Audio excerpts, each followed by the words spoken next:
Oh yeah, I love the background techno music. It's a rave in here. That's right, a Sunday morning rave, a Sunday morning code rave. How's that sound? Good morning, guys. Today is May 20, what is it? 25th, Sunday, May 25th, 2025. And yes, I am wearing the same shirt that I was wearing yesterday, but that's okay because I'm a man. And that's what men do.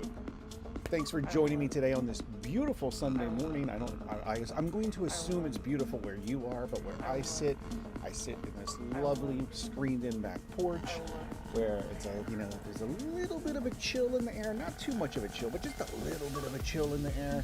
It feels good. It feels refreshing. And actually, I should make sure, I'm streaming. The music looks good. All the technicals of the stream seem to be on point. So let's jump right into it. Alrighty.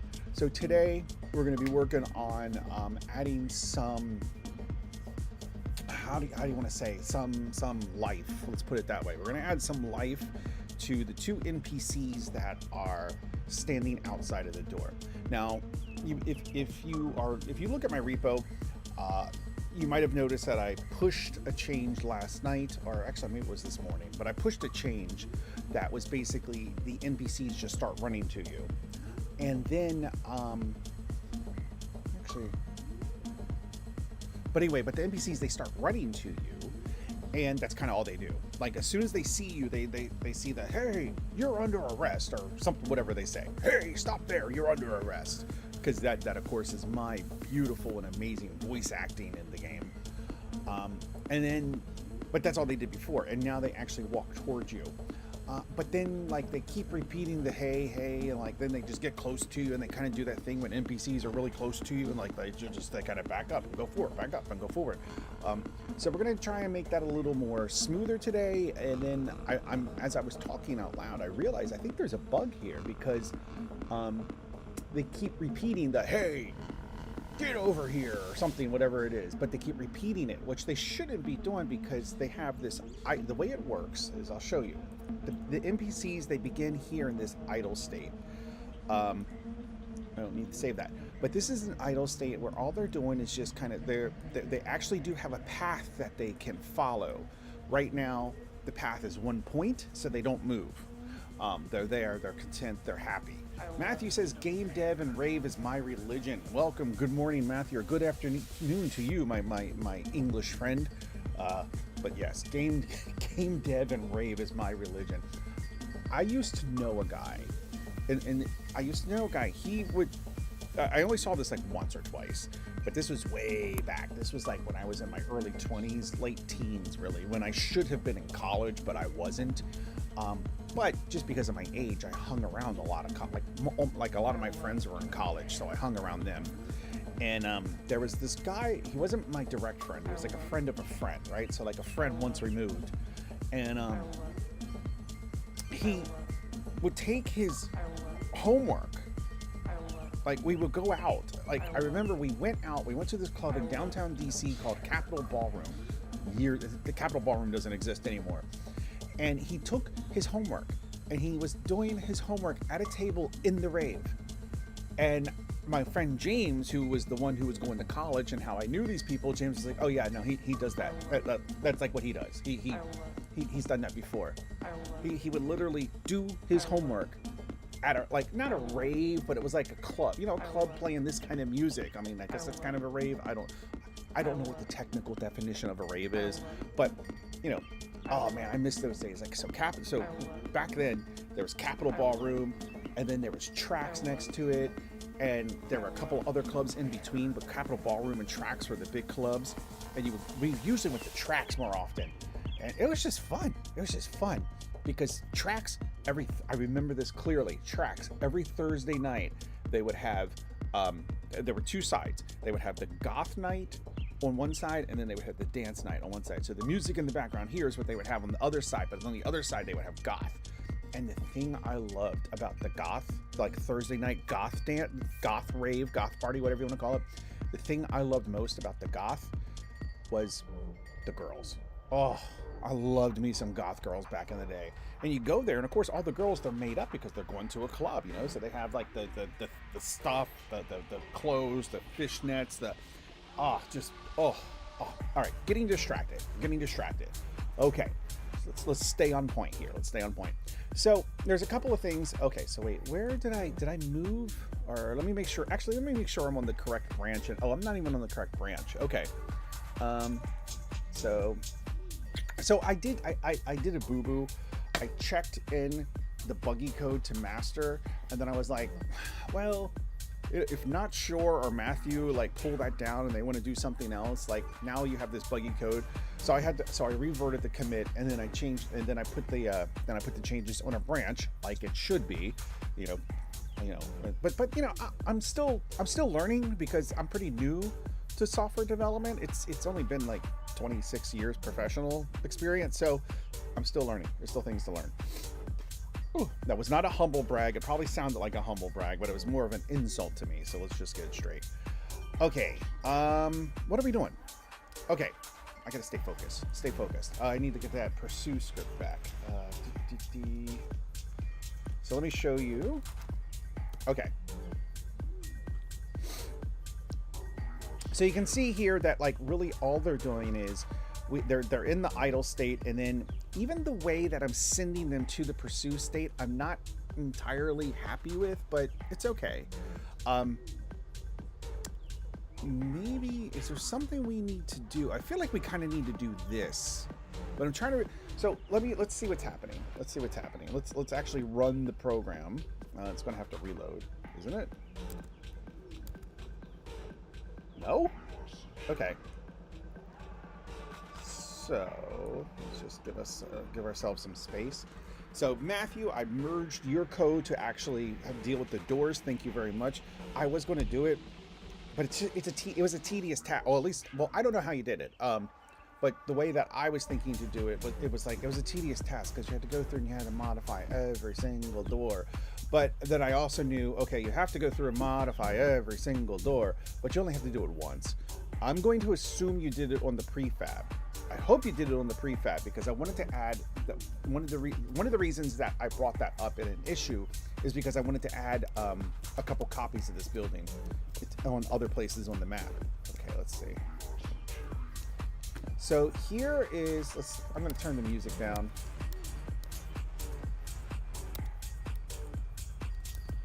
If I can find, actually, I'm going to pause the music. Maybe we'll have no music today. Okay. So actually, but I kind of like the music. Okay. All right.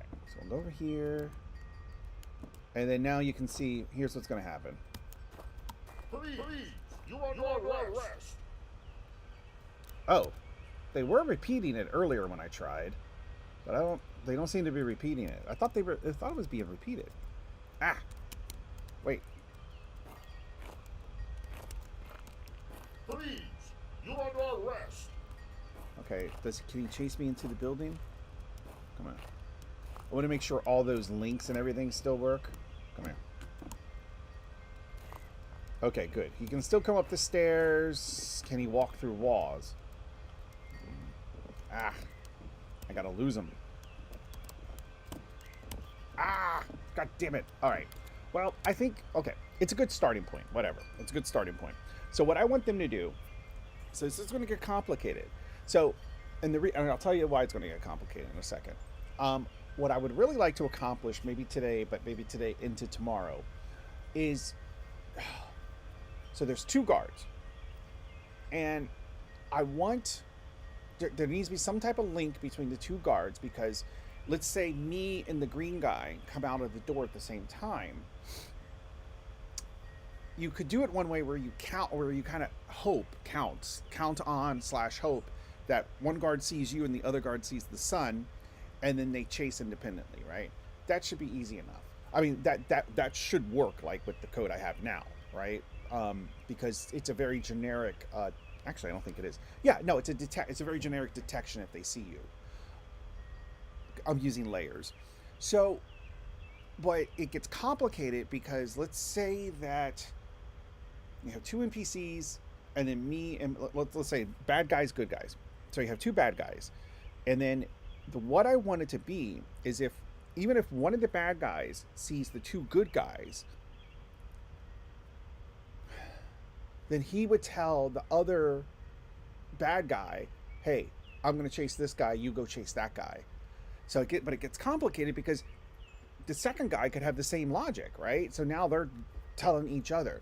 So in some sense, you could do it so that one of the bad, I'm just gonna start calling them bad guys and good guys. You could kind of do it so one of the bad guys is in charge, which I don't think is the best method. I do think at some point we're gonna have to have some concept of like hierarchy, for lack of a better term. But oh, I was working on my GitHub profile. Let me go over here. You will have to have some sense of like hierarchy, right? Like one bad guy is in charge of these other bad guys. Or you could do it, there would have to be some kind of coordination, right? Like, because simultaneously, bad guy 1 sees both of them, bad guy 2 sees both of them. Now you have to have them talk to each other and basically like, hey, you go get that guy, I'll get this guy. You see what I mean? So, but it's going to get complicated. But let's start with the basics. Let's start with this.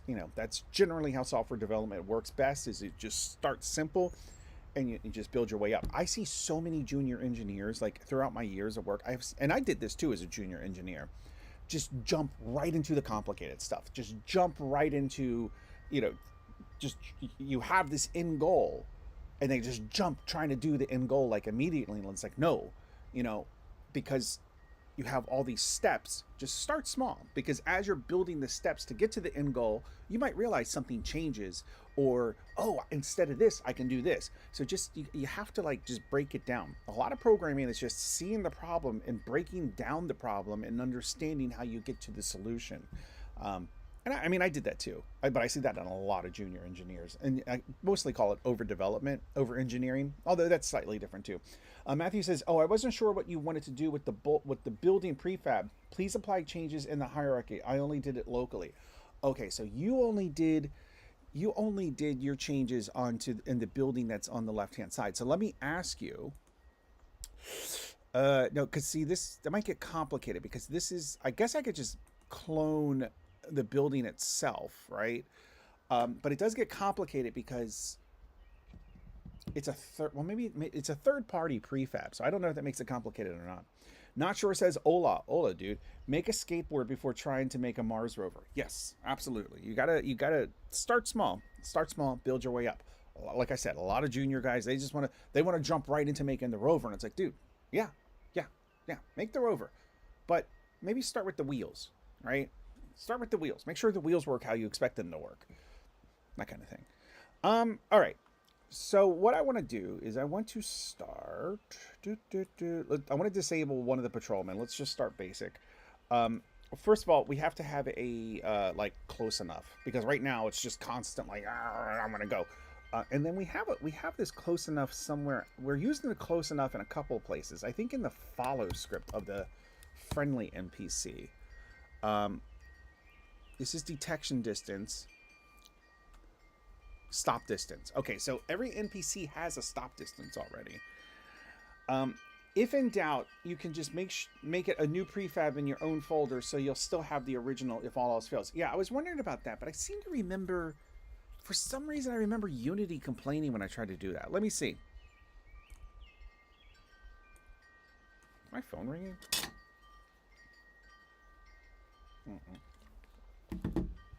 I do have to call my wife at some point. I might take a break on the stream to call my wife.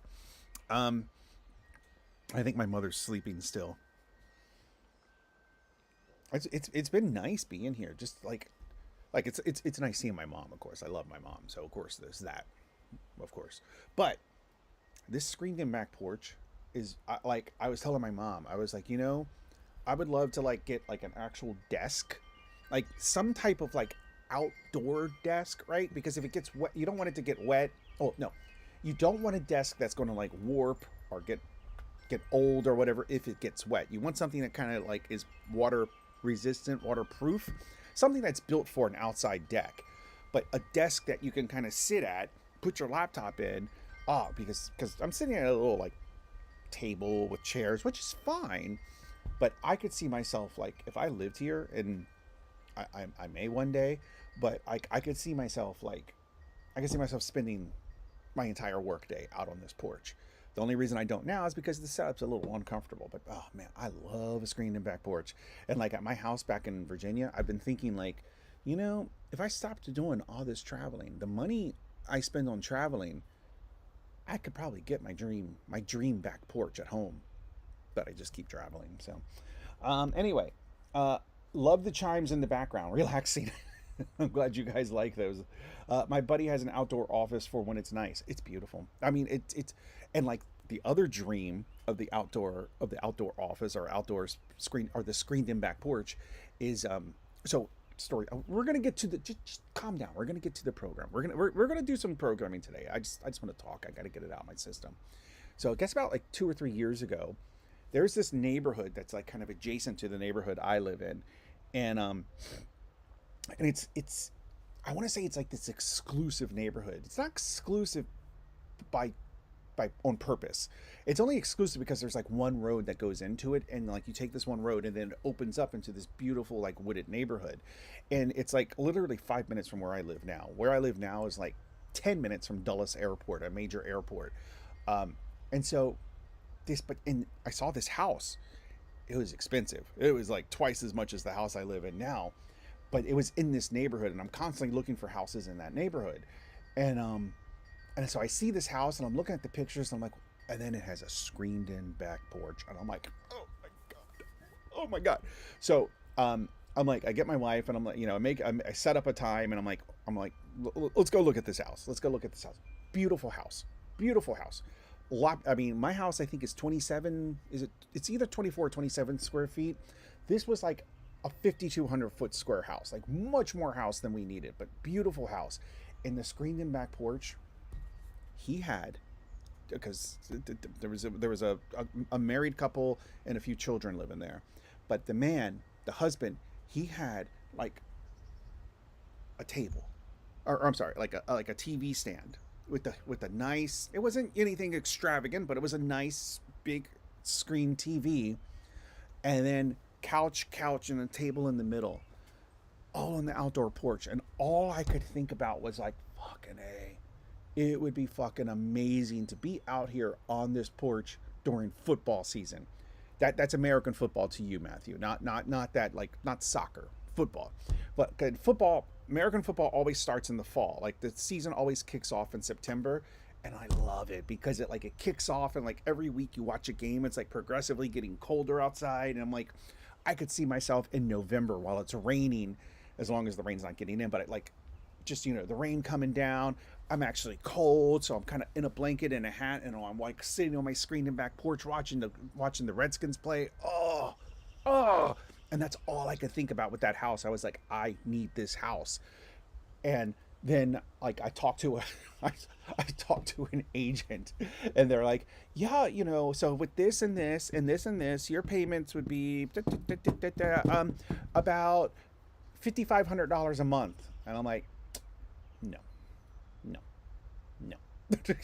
Like, no. But oh my god, it was a beautiful screened in porch. And so I'm like thinking like, man, I could do that to my house. Like, I could build a screened in back porch.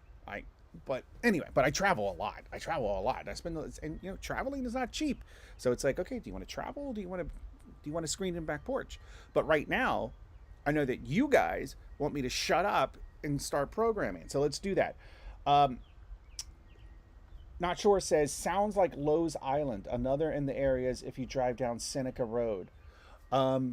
So you actually might know the area of Matthew. Not Sure, you might actually know it. So it's it's like right where 28 meets Route 7. So it's right here. Oh, you said Seneca Road. Maybe we're talking about the same thing? Lowe's Island? Yeah, this is like pretty much, okay, so there's this little road. Where is it? There's Algonquin Parkway. What am I missing here? I'm missing something. Because the neighborhood comes down to the Potomac River. Oh, wait. Oh, I think I'm too far. Yeah, I'm too far. I'm too far east. Okay, so here it is. Yes, Broad Run Drive. The neighborhood's called Broad Run Farms, I think. And so you have this little area, but then the really exclusive part is you take this road over here on the left, and then it comes down, and you have all these houses that are like right on the water, and well, that's new. Um, but there was another house that I looked at like before I bought the house I live in now. That there was this house that was like right. It was one of these. It was one of. Is this the right neighborhood? Yeah, this is the right neighborhood. Um, it was like a house that was like right here on this street, and I'm looking at the pictures. But the thing is like all these houses at that time. This is pre-COVID, right? Pre-COVID. So at that time, houses on this street, like modest houses, that were going for close to $1 million. And then, the nicer houses were going like for 1.5, 1.6, whatever it is. But there was this one house that was like it was probably like right here.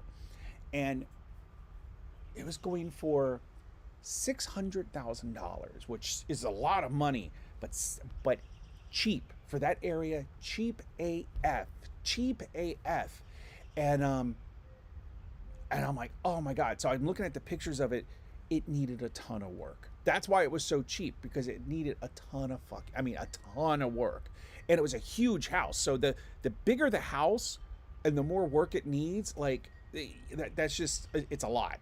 And so obviously I passed on it, but I still think about that house. I drove by it a few months ago because I just was going on a drive, and I drove by it, and it looked like they had done nothing to it. And the thing is like it had a pool outside, but the pool was all overgrown, and like, it was like, I was just thinking like, oh my God, I should, like, the problem is I am not a handy person. Like I do not, I'm good with computers and women, and that's about it. Those are like the two things I'm good at. So anything else, no, I'm not good at it. I want to find this house now. We're going to program. No. Where is it? It was like right after some trees. Is this it? No. We're getting, okay, this is it. No. Nope, that's not it. Oh, and another thing about this road in particular, there's a house on the left-hand side. Oh, I'm going the wrong way. I'm not going the way I thought I was going. There's a house that has an indoor pool. I have dreamed of having an indoor pool. I would love an indoor pool. And these fuckers, they have an indoor pool. Because I like swimming. I think swimming is a great exercise. But, you either got to go to a public indoor pool, or you got to, or get a, you know what I mean. But I've actually read a lot of bad things about indoor pools, that they can get moldy, and they're hard to take care of. You got to make sure you have proper dehumidification. Where's this house? Okay, we're at the end of the road, so I passed it. All right, I'm gonna find this house, and then we're gonna get programming. Okay, like Matthew asked the question. He was like, "Can you please waste 15 minutes just scrolling through Google Maps Street View?" And I said, "Sure, Matthew. Since you're a good guy, and you support my stream a lot. Yeah, we can just waste some time going through Google Street View. We'll do that." I don't know why Matthew wanted me to do that, but it's let's see. Come on, now it's like a mission. Now it's like personal.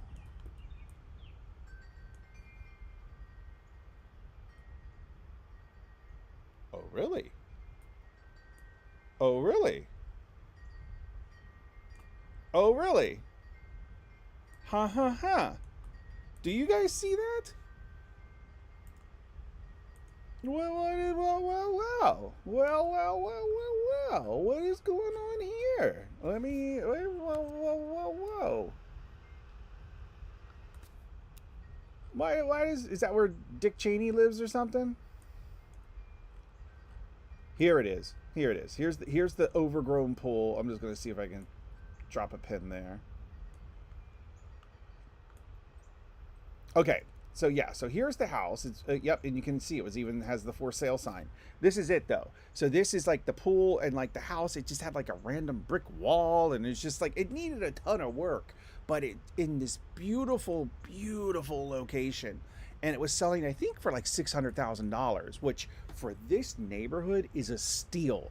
But it's a steal if you have a lot of money to put into it, because you're probably putting like 400 grand into the house to make it nice, or it's a steal if you're very handy and can do a lot of the work yourself. Me, I don't have a spare $400,000 lying around on top of the $600,000 that they were asking. And every time I try to do anything in my house that's like some type of like do it yourself renovation, it ends in disaster.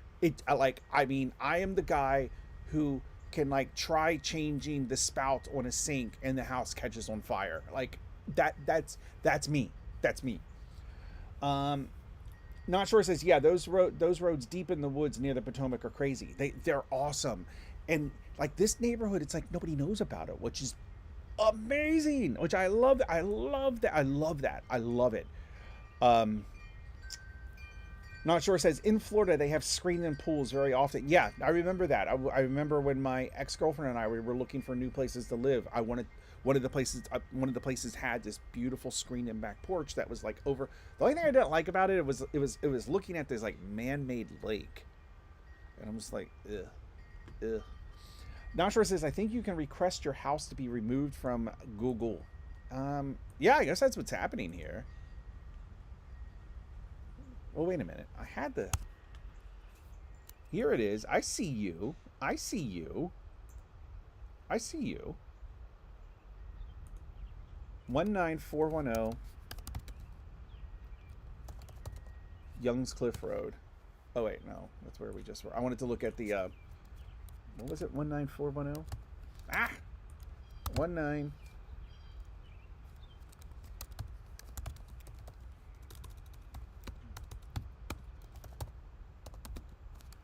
You know what I should be? I should be programming, but we'll get there. Just bear. Look, there's no time limit today. We can be here all day. All right, we can be here all day.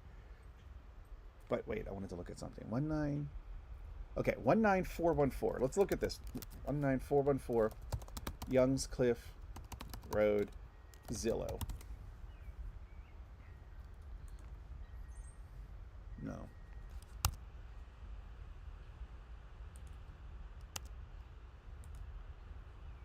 What did I do? All right, never mind. We're gonna get started. Let's get started, okay? Let's get started. So the first thing I want to do is I want to implement this stop distance in this chasing behavior, right? And it looks just like we could follow this. I don't know if we need an idle state. Let's just for now we'll make him stand still. So update. So if the distance. Oh, I already did this. If distance is less than the stop distance, then do nothing. So it looks like that's already in there. Oh, the other thing I wanted to do, I started with this. Let's work on that because I think that's gonna. Okay, so the idea I had is I want to have the text. I want to in some type of debug mode.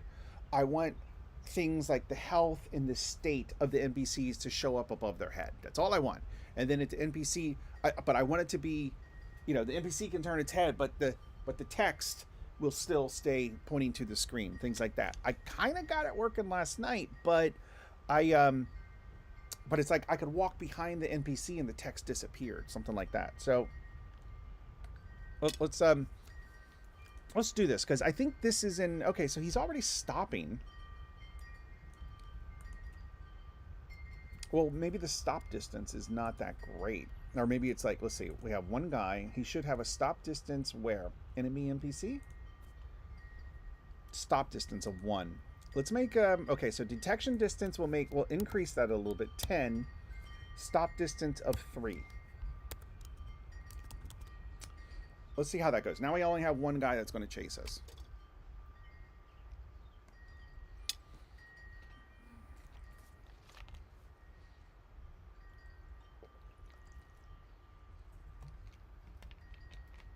I think Matthew left us. I don't know where he went.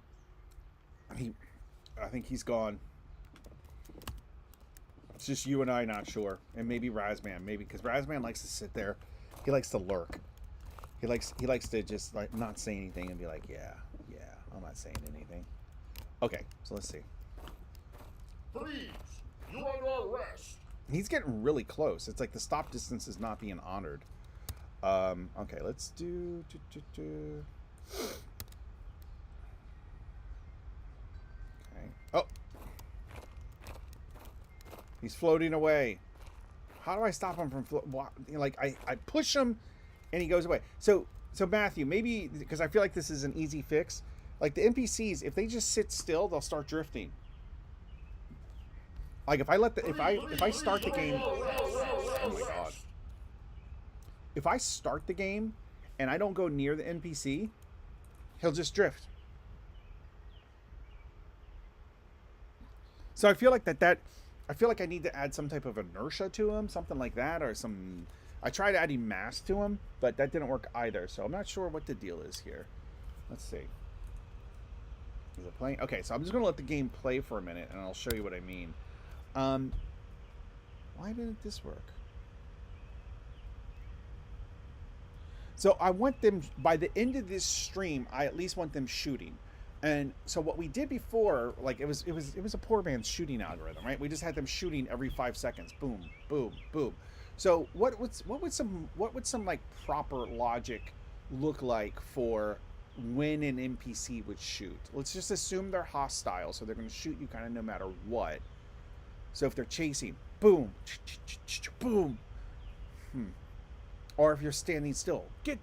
See, I feel like there should be like some like subdue, right? There like should be a subdue state. Like if they get close enough to you, then and you're not moving, they change state to like get down, and then you have to like I don't know crouch maybe, and then that's the end of the game and you lose.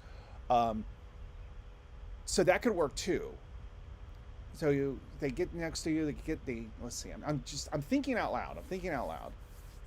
Matthew says, I think they are drifting by physics. You can try making the kinematic or just add drag. Actually, if they fall once killed, we will want kinematic. So just say add drag. So, but I think we turn the kinematic on, or I always forget. We flip the kinematic Boolean when they die. I'm pretty sure. But let's see if he's drifted. He's not a little bit.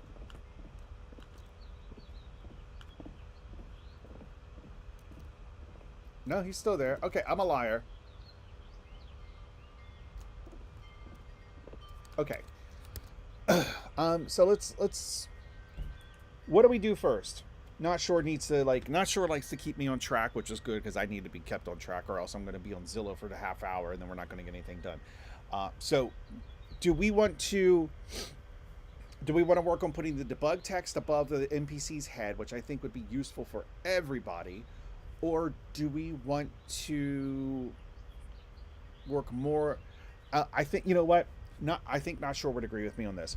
Let's work on getting the text above their head, because I'm talking about we have this idle state, and then they switch to this pursue state, and then now we might have a subdue state, and so and that's going to be hard to debug if we just. I want to be able to just kind of automatically see their state, and obviously this would be a debug thing. Would not be in release mode. You need to create a vector between you and the NPC, then align the text to that vector. Oh, read my previous. Oh, okay. All right. You think we can do this without AI? Okay, so it's going to go in the HUD. This is messy, right? This whole project is messy. It's completely messy, but that's okay. For now, it's okay. Let's create another NPC debug display. Okay, everything's going to go under that. So I know I need a canvas.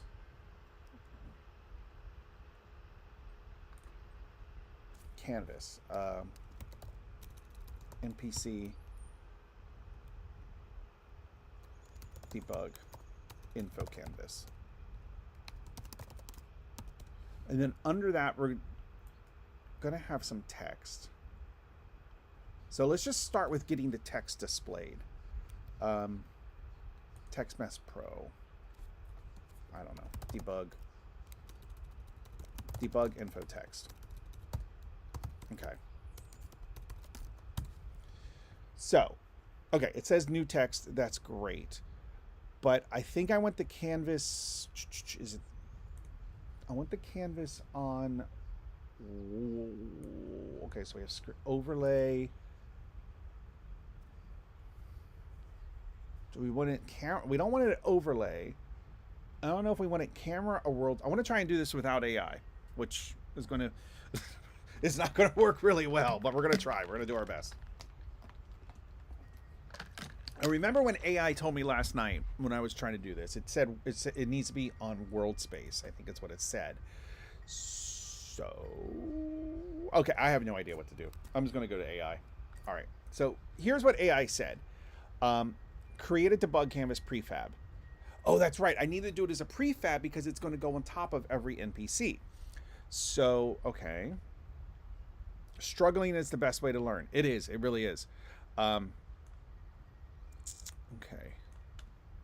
So prefabs are messy. Everything's messy, but let's put this in HUD. Help text. Not sure it's laughing. Probably because I went right to AI.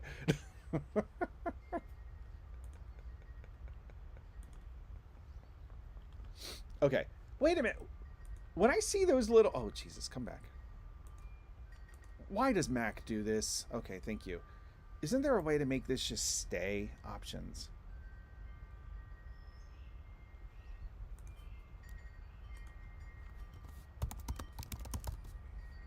Prevent Docker. I thought I saw it there a second ago. Okay, yeah, from moving to second screen, because that is the most annoying thing.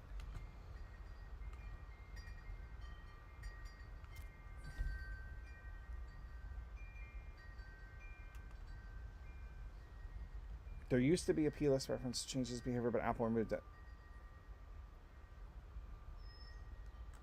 Oh my god.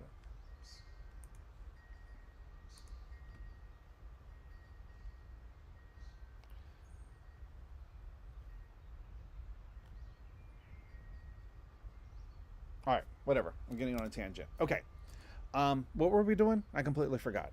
Okay, we're doing this prefab.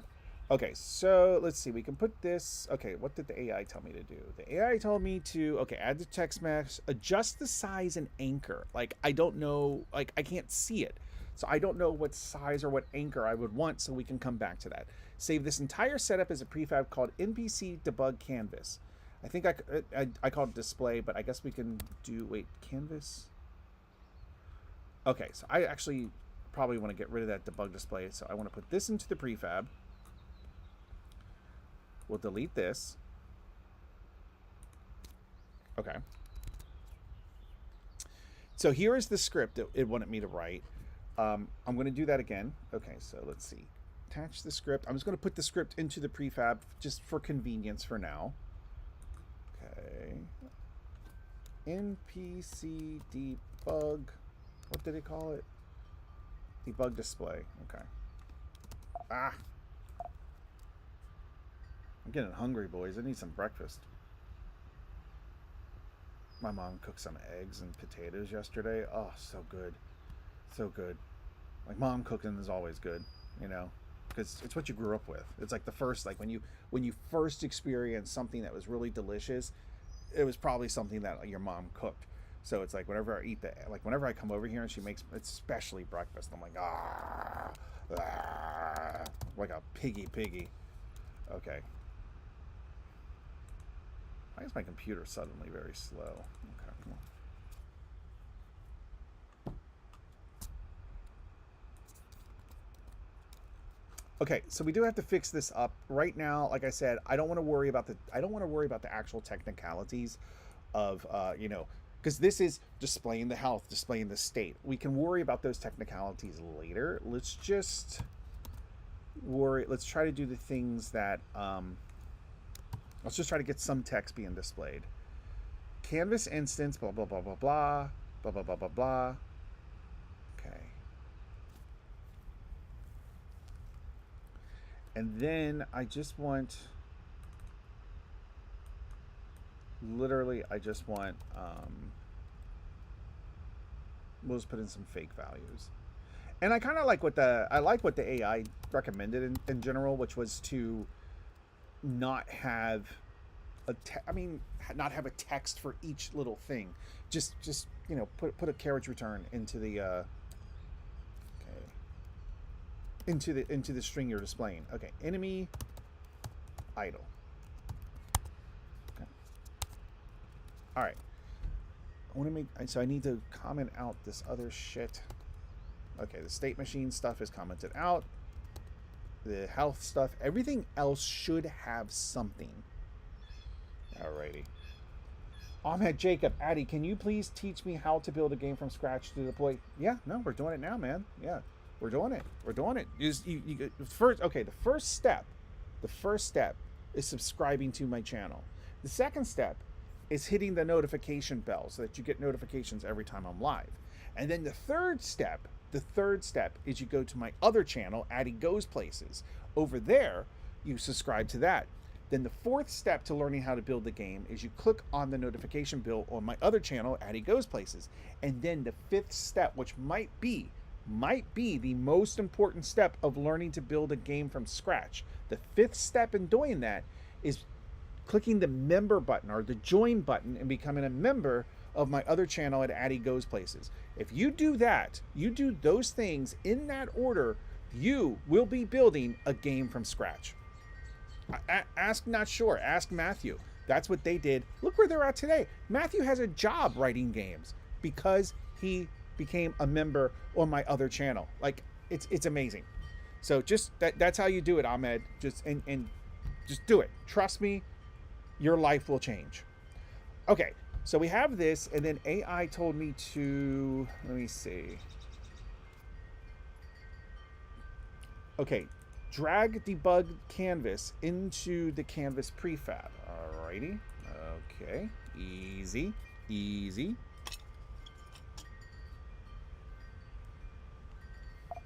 Okay. Oh my God, come on. Okay. So canvas. I get myself a little more room here.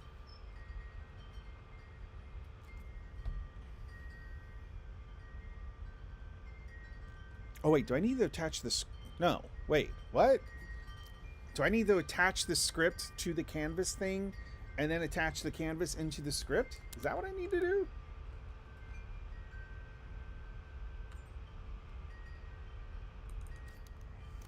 Save this entire prefab. Okay, I'm going to change the name of the prefab just to be, just to be anal.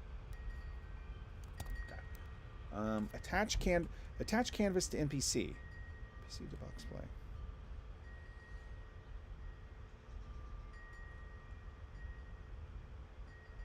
Oh, maybe I need to attach it to the. Do I need to attach it to the NPC? Ahmed Jacob, learn how to learn. That's very true. It's the most important skill for improvement. Nobody is going to spoon feed you everything you need to know. Very true. Learning how to learn is good. A good example of that, I think, is languages. And I'm not talking about programming languages. I'm talking about spoken languages. So my father's from Bolivia, and he speaks Spanish. It's his first language. But when he came here, he came to the U.S. very young. And I don't think it's so common nowadays, but back in like the 70s, it was very common where immigrants came into the U.S. and they wanted to immigrate. They wanted to assimilate, for lack of a better word, integrate. But they wanted to integrate into American society so much that they kind of rejected where they came from. And this was something my dad did. Like to the kids, like I'm the oldest of my dads. And of my mom's. I'm the oldest. And he only spoke English to us, to the children. Only spoke English to us. So, but we all knew he spoke Spanish because, like, we had family, and whenever family came over, he would speak Spanish to them and speak Spanish to his friend. He all his friends were Latino, and he would speak Spanish to them. So we all knew he spoke Spanish. But he was just like, and I remember being a kid, and I would ask him, like, Dad, how do you say tree in Spanish? And he was tree.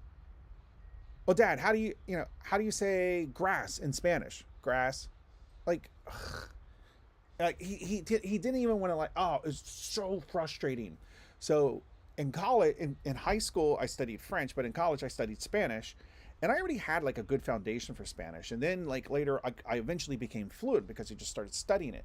But that learning how to speak Spanish really taught me how to learn another language, right? So like when I met my wife, I started studying Thai, but I already had kind of a head start because I knew like I knew the things you needed to learn. Like if you want to learn a new language, a spoken language, fuck conjugation. Just fuck that. Like learning the conjugative verb. That's so stupid. Like you don't need to learn that shit. I mean, you do, but the first thing you should do is just learn like even if you say like I go store yesterday, like people are going to understand you, and like that's a really good start. But the way that languages are taught, I feel, is terrible because you got to learn the conjugation. You got to learn like no, like just like I go store yesterday, and then I don't know. I'm going on a rant, and I want to get this done. I come from an Italian family, and I wasn't allowed to learn Italian for this very reason. Yeah, it. Oh, like my father, I want. Like I love my father, but I want to strangle him because like why didn't you speak Spanish? And I'll tell you, like later on in life, so I studied Spanish. I had a good foundation of Spanish, and like I have a good accent in Spanish because I heard it spoken as a child. I just didn't hear it enough to absorb it, but I learned it. But I heard it all the time. But the number one thing that helped me kind of go from, like I can speak, like I can ask where the bathroom is, to go from that to actually being able to hold a conversation in Spanish. The thing that took me from point A to point B was a Spanish speaking girlfriend. Like being in a relationship with a Spanish speaking woman, that was the number one thing that like took me to fluency within a course of like 2 years. But I had this good foundation. But yeah, the whole thing of like my father was so weird. Like he just like he didn't even want to tell us words. He would like get angry, but like, Dad, I know tree is not tree in Spanish. How do you say it? And he was just like, he'd be like, stop it, stop it, stop it. And I'm like, why? Nowadays I think he's older and wiser, and he regrets it. He's like, yeah, no, I should have spoken Spanish to you guys growing up. I'm like, yeah, the fuck you should have. Yeah. Okay. Attach the canvas to the NPC. So this step 2. I'm not sure what. Okay, well, let's look at this. What do I want to attach this script to? TM Pro Game Object Canvas Prefab.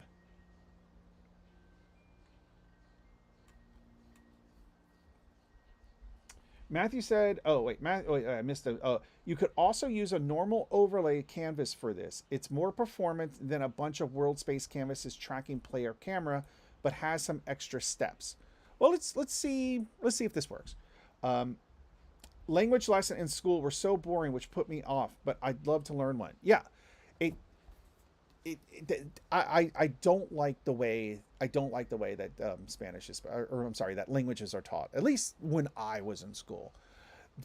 However, I will say that like because when I was in college, I started in community college and eventually went to university to get a 4-year degree.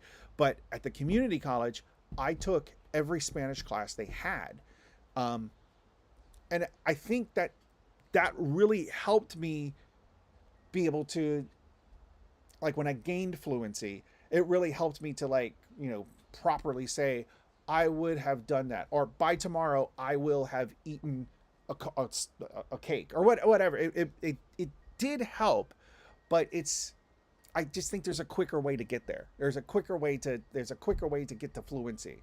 I mean, and I think in classes, they're so focused on speaking properly, and like where what they really should be focused on is they should be focusing on teaching how to convey meaning.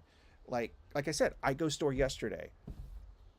Nobody's going to be looking at you like they're going to know like, oh, okay, your grammar's a little off, but I know exactly what he meant. Like, and that being able to convey your ideas, even if they're not perfectly conjugated or structured, that's so important.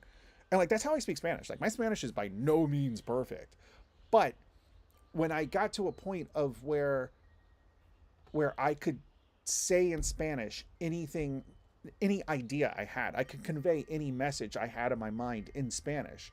It like encouraged me to kind of want to, okay, I can convey these ideas. They're going to be horribly conjugated, improper, but it kind of motivated me to learn how to do it properly. So anyway, All right, I'm going on a thing. Thank you so much, Addy. If you're done, can you tell me where is the other channel? I have to go subscribe. I'm sorry for interrupting your stream. I'll put a link into it. Here, it's Addy Goes Places. Actually, I think I can put links in here. Let's see, youtube.com/Addy Goes Places. There you go. Make sure that works. You can see my beautiful face traveling around the world. And for some reason, if you join that channel as a member, you'll learn how to write a game. Call me crazy. I don't know how it works. I don't know how the internet does it, but oh boy, it's pretty crazy. Okay, what does this go on to? This goes to. I'm guessing this goes to. Okay, this goes on to the prefab of the NPCs. Okay. Right, because it's trying to get a state machine, it's trying to get a health component. So let's get a prefab. Let's put NPC patrolman.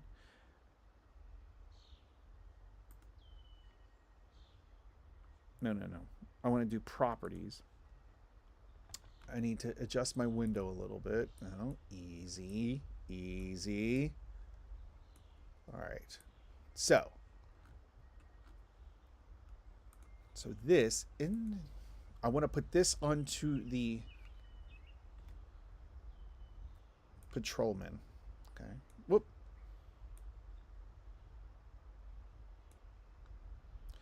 Okay. And then it said to drag your NPC debug canvas onto the canvas prefab field. Okay. Easy. All right. So we have this canvas prefab. Okay, so I want to I want to drag.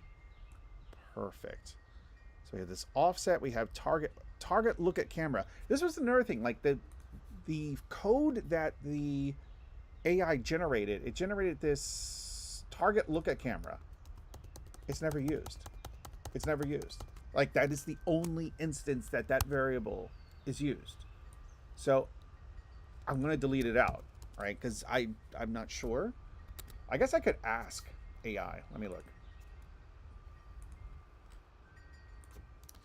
In the code you generated, you added. Let me get it.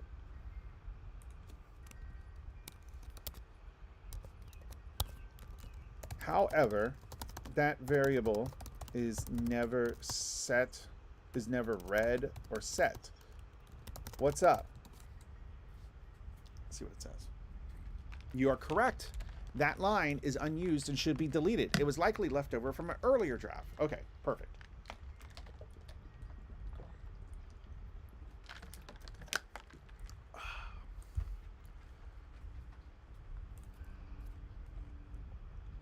Attach this script to each NPC.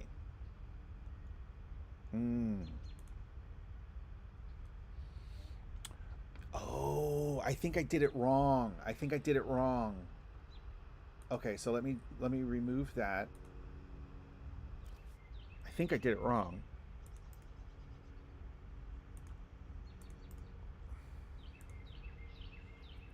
Oh, maybe I canvas prefab. Okay, so I drag it here, but I can't.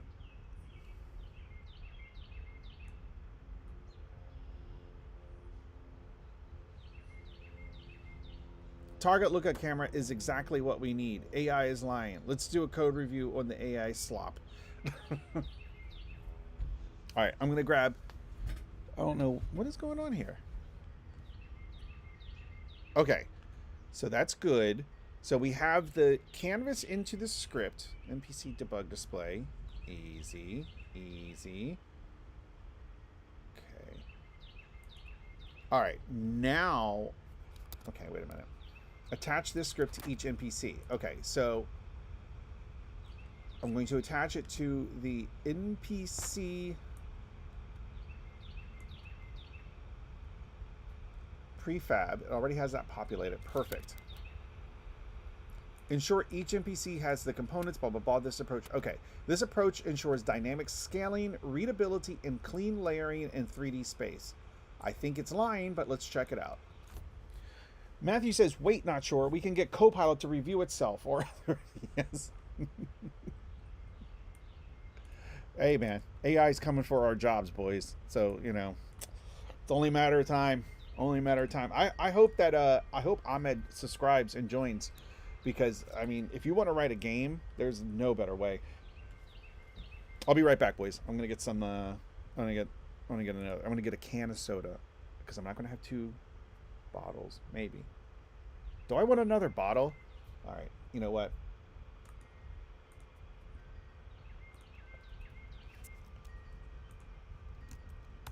Do I want a bottle or I'm sorry, yeah, another bottle? Do I want another bottle or a can of Diet Mountain Dew?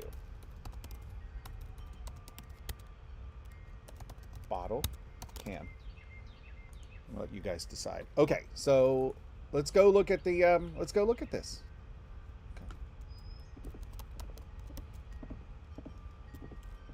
I should put the NPC back outside. I put him in here because I was messing around with the lighting.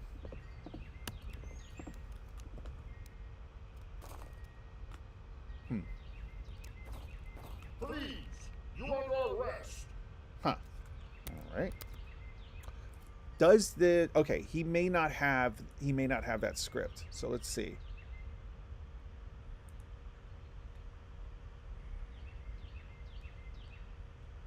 Oh, he does. All right. Everybody's saying a can. Nobody wants me to enjoy a bottle. All right, fine. I'll get a can. I'll be right back. Let me give the right back. All right. I'll be right back, boys. Actually, I'm going to go to the bathroom too, so I'll be right back.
All right, boys. Ugh. All right. You can see, got the bottle right here.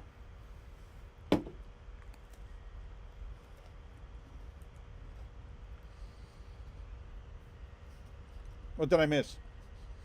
Not sure says probably not sure. No, Matthew says not sure, probably on a basic level. Be fun to see a review itself or stuff it barely knows. It'll make it up. It'll do good. Ahmed says, thank you. And last question, Addy, do you know other free AI ChatGPT where you can chat with it without saying you've reached the limit? I don't. I pay for ChatGPT. Ahmed, I don't think Google Gemini has a limit. Yeah. I did see Grok. Grok finally added. So here's the thing. I thought for a while, there was a period there where Grok, oh, God damn it. Stop moving.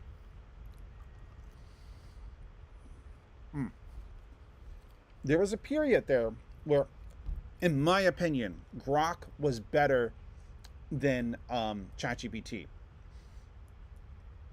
But I think ChatGPT caught up and surpassed that. So, but I really wanted the project feature because I was using Grok more than I was using ChatGPT, and I really, really wanted the project feature. And I was thinking like, if I could get the if Grok had that project feature, I would just probably ditch ChatGPT and go to Grok. They just released the project feature like a couple weeks ago, but it's too late because now I think ChatGPT has surpassed Grok again. Grok is legit retarded when it tries to do code. I haven't found that. I mean, I haven't really encountered that. For a while there, like honestly, I really thought for a while there that Grok was better than ChatGPT. And I still use Grok. Like you'll see me on the stream, like for one-off questions, like really quick questions, I'll use Grok. I don't know. I mean, I think the code it generates is as good as any. I do think it's kind of stupid that things like Visual Studio Code, they support Gemini, they support Copilot, of course, they support a wide range of AIs for their Uber code complete, but they don't support Grok, and damn fucking well that that's just politics. That is the only reason that they don't have native Grok support, because they support a ton, but not Grok. No, because I don't want to get into politics. Maybe we should be an AI political, or no, I'm sorry, a programming political channel. That's what we should do. On this stream, we talk about politics.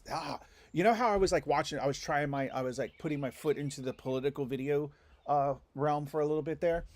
Maybe we should watch political videos while we're coding, right? Yeah. We could try that. But we have to have a niche. We have to have a niche, and I think what we could do is we become a strictly Mongolian political channel. We only talk about Mongolian politics. Let me know what you think. Let me know. We might do that. Okay. What were we doing? We were trying to get the canvas to display, and it's not. It's not working at all. And like I said, like Not Sure wisely said, struggling is how you learn. What the hell? Well, I'm not learning anything right now. Come on, what the hell? Why is my computer so Warp? I don't know if you've used Warp. I know you guys don't use Mac, but I think Not Sure. I think you use Linux. Are you using Ubuntu, or I don't remember, but I remember you talking about that. But anyway, there's this command line program Warp, which is really nice. It's just a shell, but it has like AI integrated into it, and it has some nice features. I really like it, except it is a fucking resource hog. It, like, up here on Mac, you can click on this little battery and you can see what is using the most battery. Of course, Unity and Google Chrome, of course. OBS is a hog, but all the fucking time, this goddamn Warp is always on top of the list. Warp, and even if it's just sitting there and nothing is running in the background, it's just so that really makes me angry. Warp needs to fix that, because this is and I would pay for this editor, but there's not this editor, this shell, but it's a resource hog, and there's no way to change the background colors. So you can add a tab, right? And then here, now you're in a new tab. And what I normally do, if I have multiple tabs open, I'll change the background color. So that way it's very obvious, like, oh, green means I'm actually SSH into a remote machine. And so they added a feature, well, you can change the tab color. And I'm like, that's stupid. Anyway, I'm going to close this before it eats up before it like brings down the local nuclear power plant, because it's eating too much power. Okay, what is going on? And why all of us, like, why is this choppy?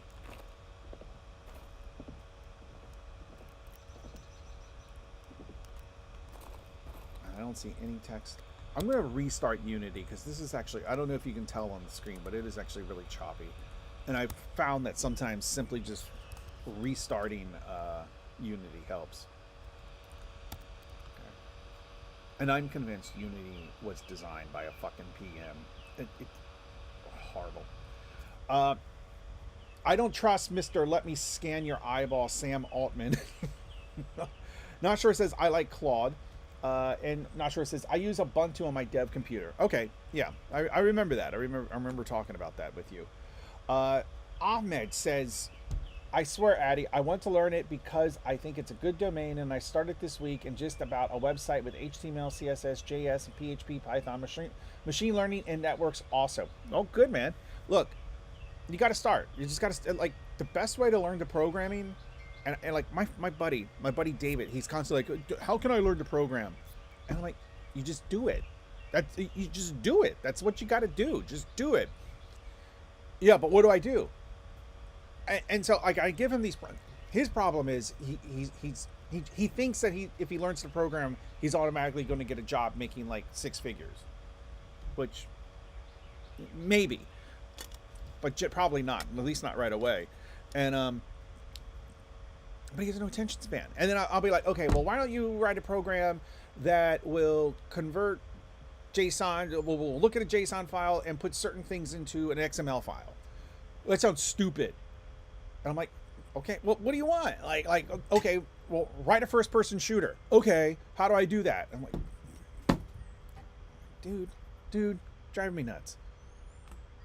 These people, they want to jump right into writing Call of Duty when they can't even write a goddamn 10 print hello 20 go to 10. Like, you know, like you gotta fucking start.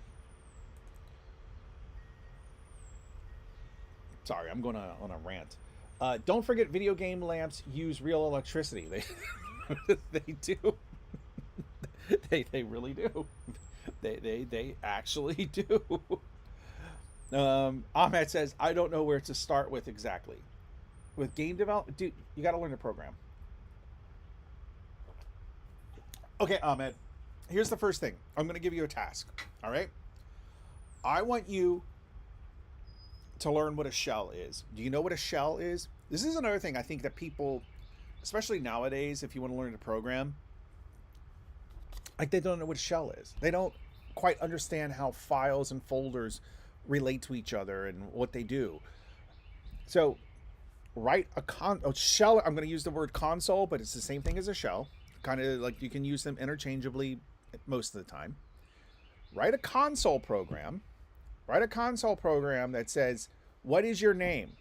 And then allows the user to type in Ahmed. Press enter. And then the program says, hello, Ahmed. Welcome to programming. Start there. Start there. And I'm not even joking. Start there. Do that. Do that. Don't ask AI to do it because you're not going to learn anything. But find some documentation. Find a Hello World program and just start that. Pick a language. And you know what? If you don't know what language, Python. Go with Python. All right? So that's your first assignment. First assignment. Program says, what is your name? You type in Ahmed, hit enter, and then the program says, hello, Ahmed. Nice to meet you. Something like that. All right? Do that. See if you can get it done by the time I'm done streaming. If not, I will more than likely be back here tomorrow morning, roughly around the same time. See if you can get it done by then. And after that, I'll give you another assignment. Okay? And then we'll look at your code. How about this, Ahmed? We'll look at your code. We'll review it together. Talk about like what you could change, what things you can improve, what things you did well. And then we'll go from there. And I know what you're thinking, but I want to program games. Yeah, okay. Do this program. You have to start somewhere. And you're going to start, when you start programming, you're going to start with very basic things. You're going to start at, you got to learn to crawl before you can run. Ahmed, Jacob just crashed through it. Oh, Ahmed, Jacob just crashed through it. Yeah. Ahmed, think of a program you'd like to make, then just try to do it. Most people don't try. Yeah. But so Ahmed, what I'm giving you a starting point. That program, as a brand new, assuming you know what a text editor is, assuming you know what a console is, assuming you know how to get into the console and run a Python program. That program I gave you should take you 15 minutes. Half hour if you're brand new. If you don't have the fundamentals, everything else will fall into place. If you have the fundamentals, yeah, and like that's what you need to know. Like, and that's what I was saying. You need to know what a console, like a console program is. Start with a console program. Learn how to get into a console and run Python and run your program. That's what you need to learn. Start there, and then we'll take it from there. Just get that done. Get her done. Get her done. Okay, why? I am thinking maybe what happened here is that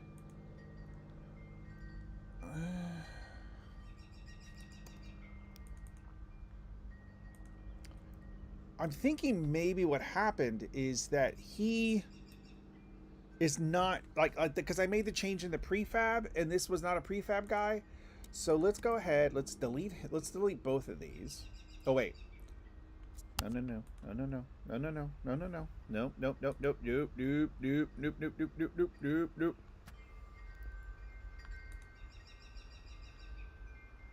My computer is running like shit also. I don't know what it is. Like I don't like that was bad, but it seems okay now. 520.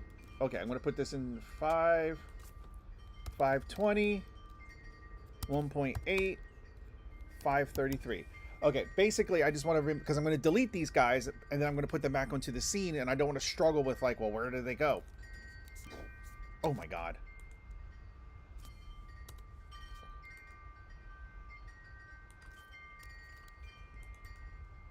Okay, so I'm going to create a new guy from the prefab we have. So we have prefabs. Oh, something's bad here.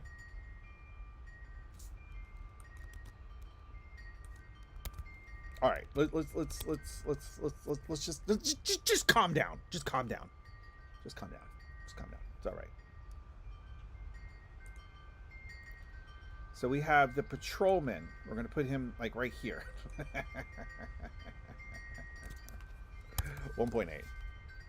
Oh, 1. Okay. And then I want to rotate him so he's facing out. I think it's 180. No? Oh, wait. Why am I not typing 1? 180. There he is. Okay, perfect. Now, let's see if he has all... Oh, my God. Why does it default to the terrain editor? Oh, my God. This fucking program. Okay.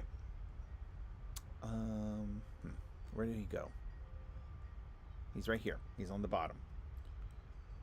You can drag a prefab into the scene view, like onto the ground, instead of into the hierarchy and then position. Oh, you did that. Yeah, no, I did that. I still like to, you know. But sometimes, like, things will just end up in the fucking background. And, you know, like, whatever. Okay. I just want to make sure he has... Okay, he has the... Okay, everything looks good. Let's go check it out. Let's see why... let's see if he's running. Ahmed, how's your program coming along? Have you opened up a text editor yet? What text editor are you using, Ahmed?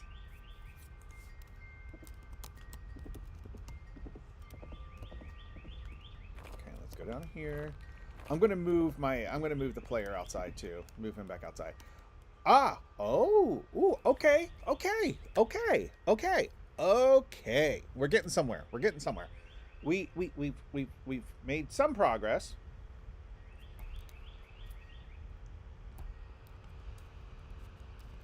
Huh.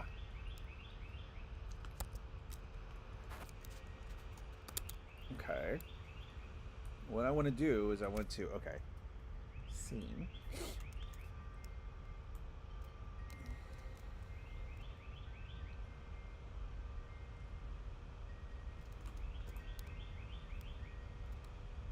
Okay.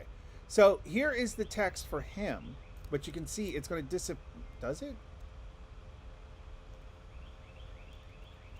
Okay, there it is. Okay, I think, huh. You can lock the terrain from being clickable. Should be a hand icon in the gray box in the hierarchy, almost like a breakpoint. Should be a, because I really want to do that, because it always fucking happens that, like, I click on the terrain and then now it wants to add a goddamn mountain. Okay. You can lock the terrain from being clickable. Should be a hand icon in the gray box in the hierarchy. Well, here's the hierarchy. If I click on that, I mean, there's this hand icon, but I don't think that's what you're talking about.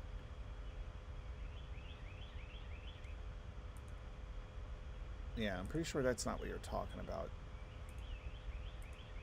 Maybe it is? No, it's not.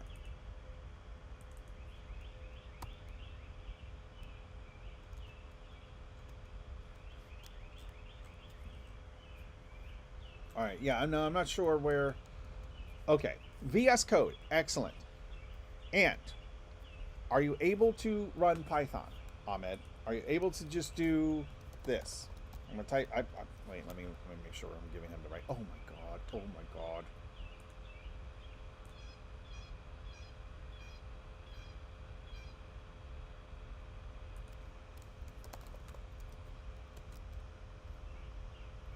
Oh, I don't have Python installed in this. Oh well. Just are you able to run Python? Answer that question, Ahmed. Matt, when hovering over terrain object to the left. Oh, there's an eyeball and then oh,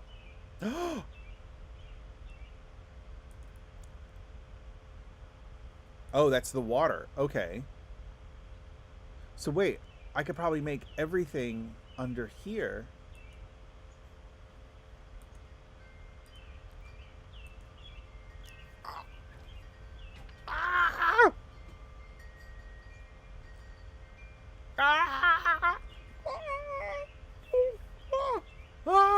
Okay, and the road system unclickable.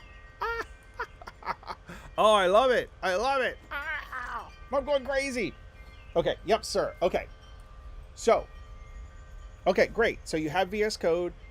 You know how to, I'm going to do, Ahmed, do you know how to run your program? Like if you put something into Python, do you know how to run what you've put into it? Okay. So we have to, all right. So why is the text up there? It's like it's on the HUD. But why wouldn't I see it on the HUD?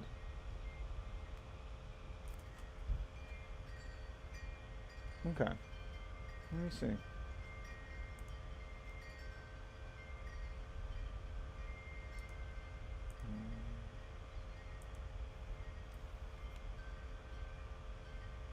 So I have to position it.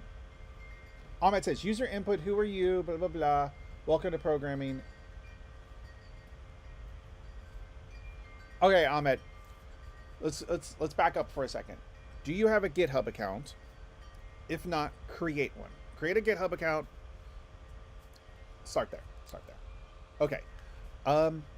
Text Mesh Pro. Okay, I put that in there. But no, this next text. New text. Alright, what is going on with this setting here? Wick? Just curious. No, that changes nothing. What about this? Changes nothing. Width and height. Alright, let's stop. Okay, so I still see the text up there. Is that the actual text? Forward marker, fire point.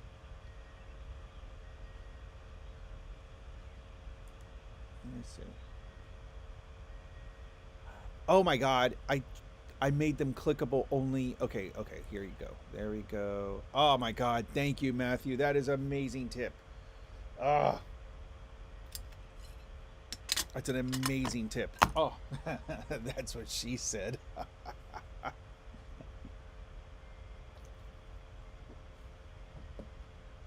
It's almost 10 o'clock and my mother is still not awake.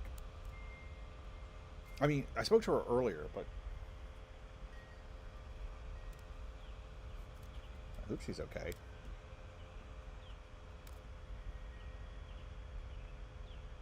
Okay, now I'm wondering, the game has stopped. Where is this new text coming from? Alright, let me see.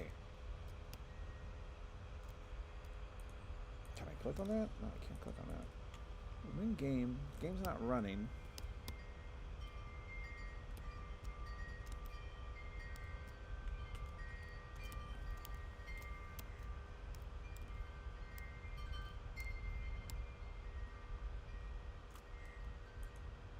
Well, where are you coming from?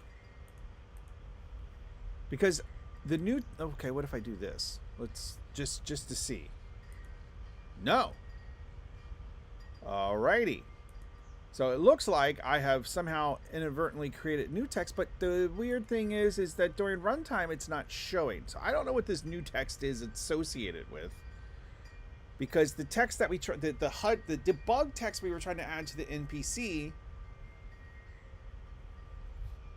I'm really... Okay, we still have the pointer. That's good. Ahmed, get your GitHub account. Create a new project. Put this in there. And then we'll look at it. If none of that made sense, you are allowed to use AI to help you create the GitHub account. Create a new... not project, I'm sorry. Create a new repository. And then add this file to your repository. Do that. Use AI to help you do that. Go outside and look up. Yeah, no, it's there, but okay, but I'm really confused because I don't know what this new text is associated with, right? Like I disabled the NPC. I mean, I guess I'll just start disabling shit and take it from there. What is this canvas object? Okay, so this is some junk that I accidentally or didn't accidentally add. Okay, so this, we'll just delete this. Okay. All right, let's add the patrolman back. I'm going to move the player. The patrolman is at 517-534. So 517-534. 537 1.8 534. And then I will move him back a little bit. Okay, that's not bad. That's not terrible.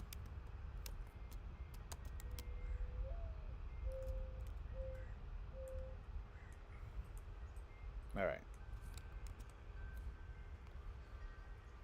What do you think of leak code? I mean, I think it's good for beginners. I don't use it that often, really.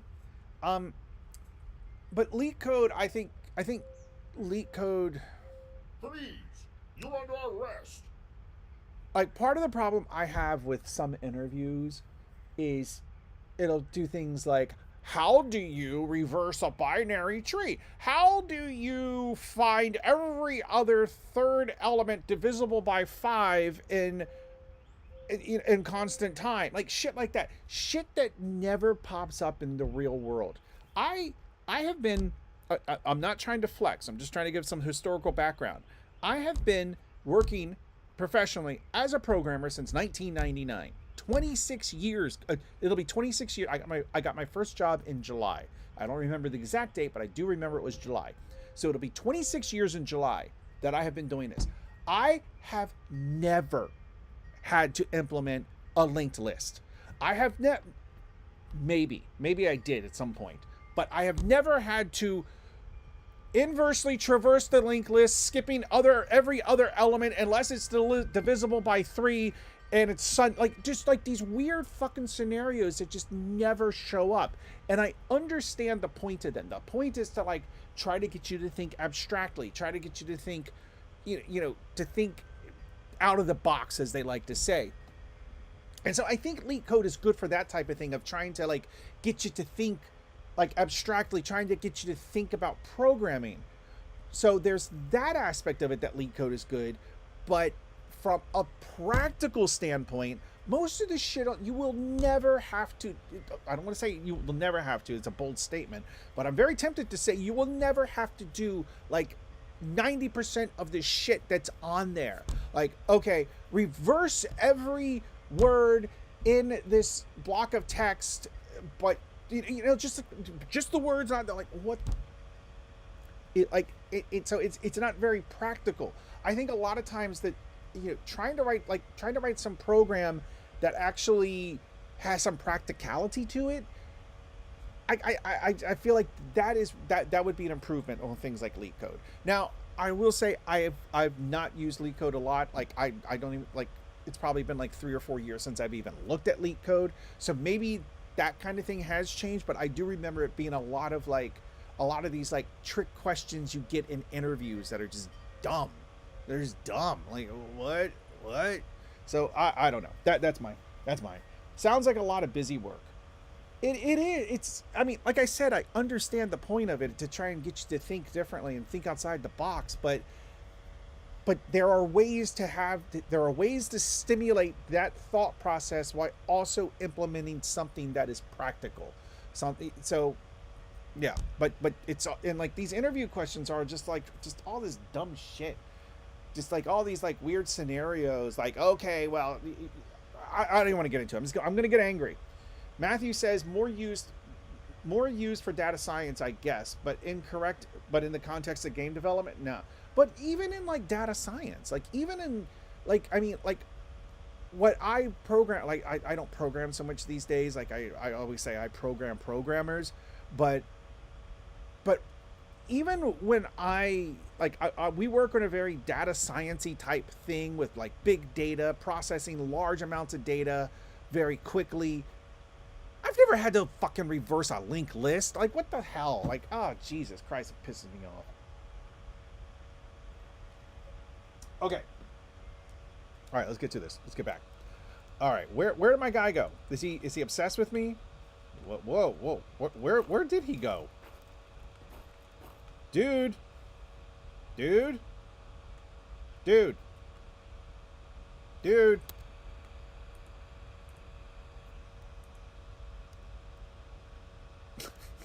He went to the end of the map. All right, let me see if I can remove. If I make him not like, do I have to remove or add kinematic? I can't remember, and that's on the rigid body, I think. Yes. So do I say is kinematic? I keep forgetting what kinematic. Like I forget. Like kinematic means he's. If he is kinematic, then he is subject to physics. If he is not kinematic, he's not subject to physics. Something like that? I don't know. Okay. All right, let me see. If I escape from him... That's a bit...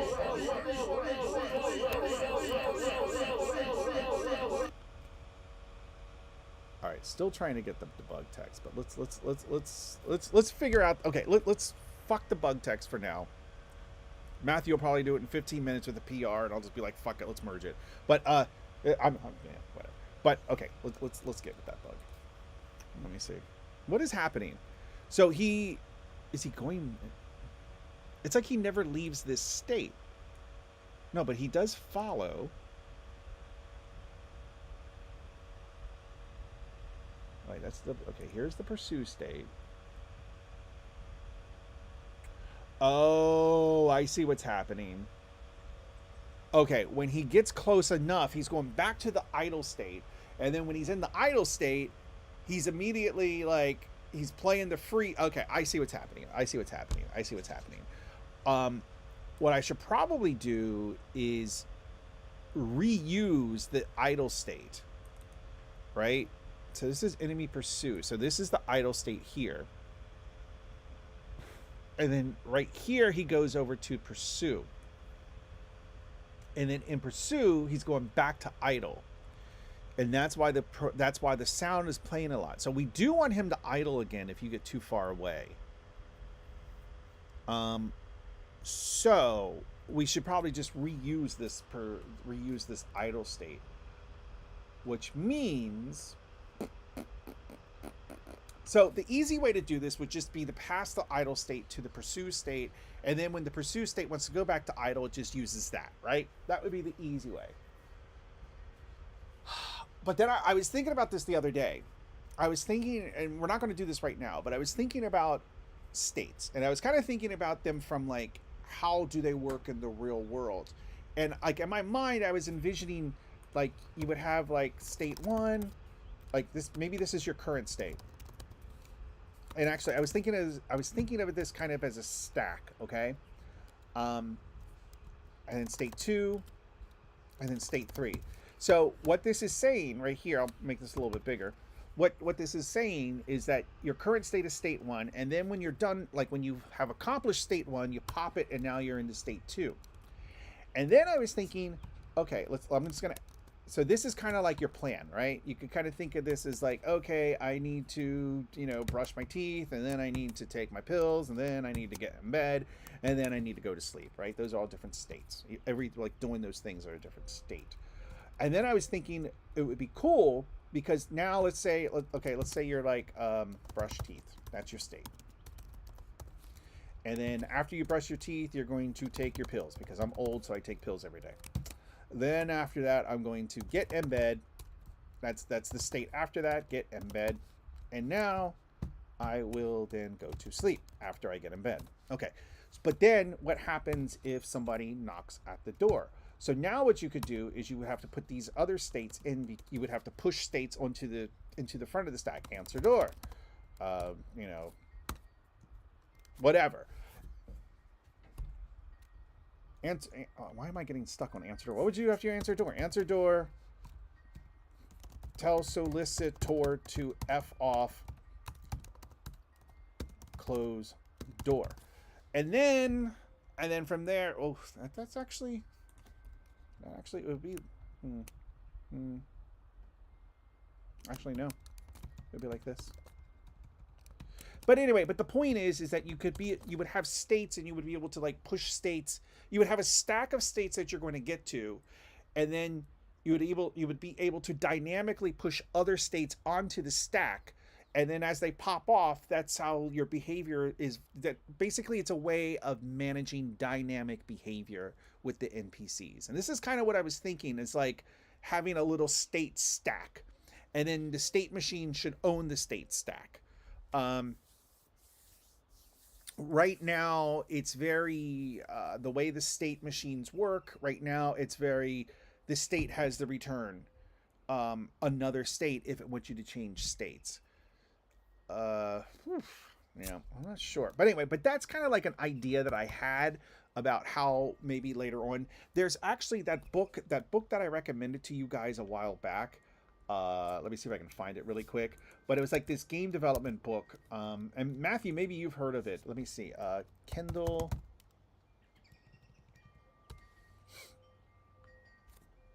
No. Where's online Kindle reader? Okay. My wife's texting me. All right. I have to call her. But yeah. So this is a great book for game development. Not for you, Ahmed. And I don't mean that as an insult. I mean that this is you're not there yet. You're not there. You gotta get there. You gotta learn to crawl before you can run. But you'll get there, Ahmed. Just keep working on it. But this book, I think it had something very similar to this, or to like the idea I had about how to manage states. I love this book a lot. Like, this was actually a really good book, not just because it talked about game development, but a lot of the patterns that it talks about are completely applicable to all kinds of programming in general, right? I'm trying to get to the cover.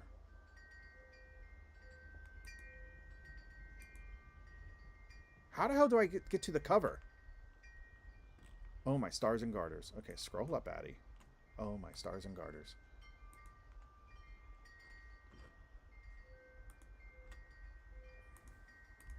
Okay, here it is. Game Programming Patterns by Robert Nystrom.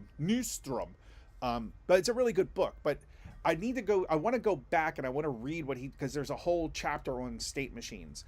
And I want to read that. And then there's also, he talks about how he implements a stack for the state machines in a way where you can have on the stack, like, put this state, and then if something, then go to this other state, else go to this other state, right? And so there's a way you can like the pattern he describes is how you can dynamically create little programs in your state machine. Which I think is kind of what we want to go towards, right? Because I want to, especially when we start getting into telling the NPCs, like, wait here for 30 seconds, or wait here until you see the guard, and then run there. So anyway, Ahmed says, one day, Addy, not sure says an adjacency list is an array of lists where each index represents a vertex, and the list at the index contains the vertices that are adjacent to it. I know that's English, And I don't even want to try and process that sentence right now because it makes me angry. That's how I feel. Matthew, I need to refresh my memory on state machines. Mm. My mother is awake. Let me go check on her real quick. I want to talk to her, see what she wants for breakfast, what she wants to do. Again, I'm at my mother's house taking care of my mom. Although she's pretty much ignoring my care now. She's like up and doing. I'm like, Mom, I swear to God, if you fall and hurt yourself, I am not staying with you for another 3 weeks after that fall. Like, I'm not. No. But so we'll see. She probably just heard that. Yeah, let me go talk to her. I'll be right back, guys. Morning.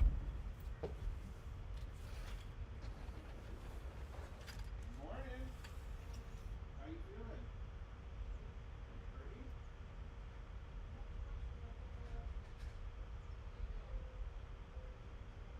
No? Well, you gotta save some for me. What are you gonna do for breakfast? All right, I'm gonna make myself some food real quick.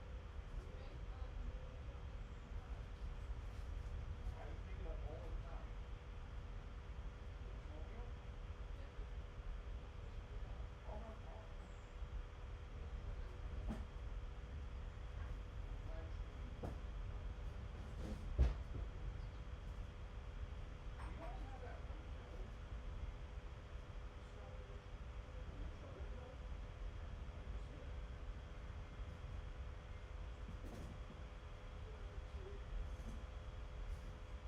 that's good.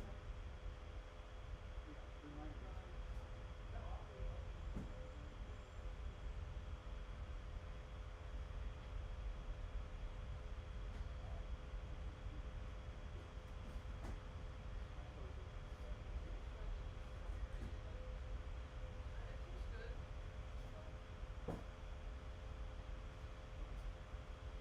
I close it at 7:30. Fine. Sounds good. Toast. Mm.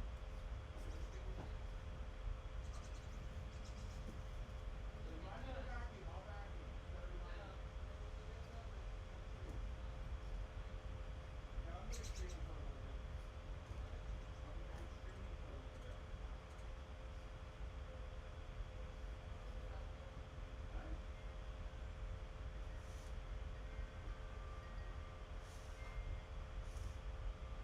Yep.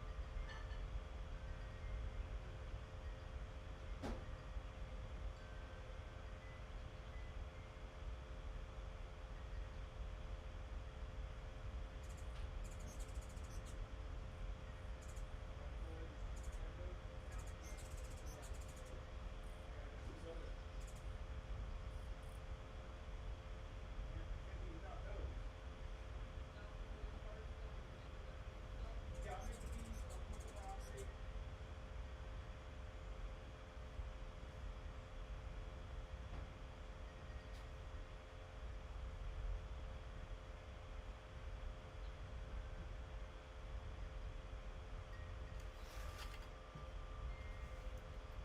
Hey, boys. I'll be back in like 5 minutes.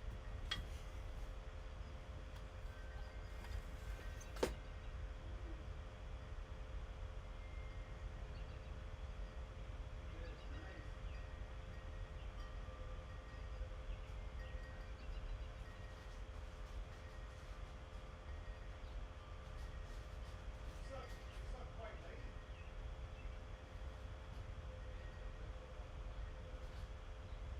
I heard you on the phone at like 11 o'clock.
All right, boys.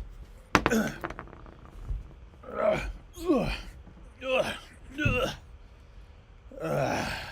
right, you boys still there? Oh yeah, we got a little crowd going on.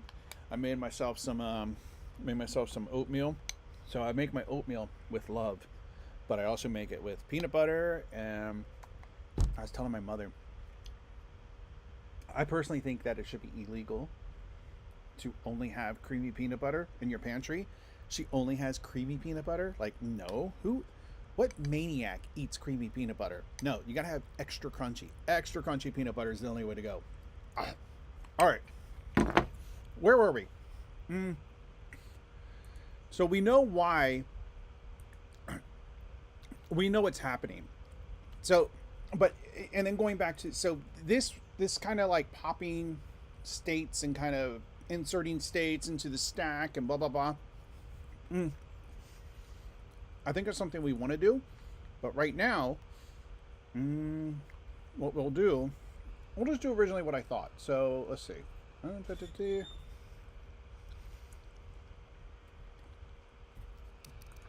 I thought NPC state had a constructor. Oh, okay. So it has an NPC. It has a next state and then a base, which is the NPC of the state. So what I could do.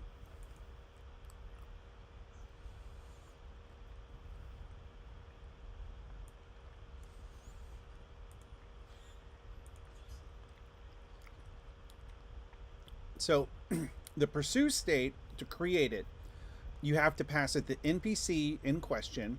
I'm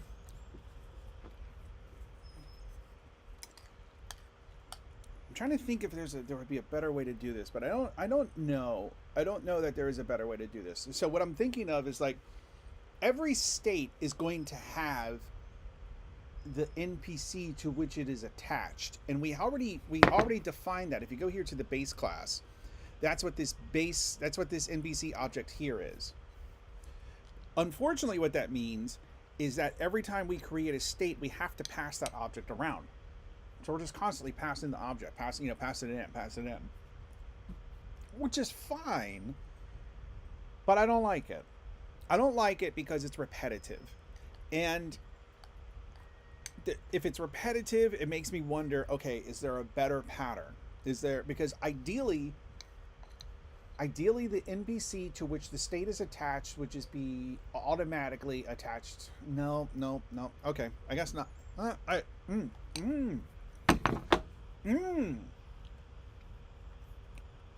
know what we could do?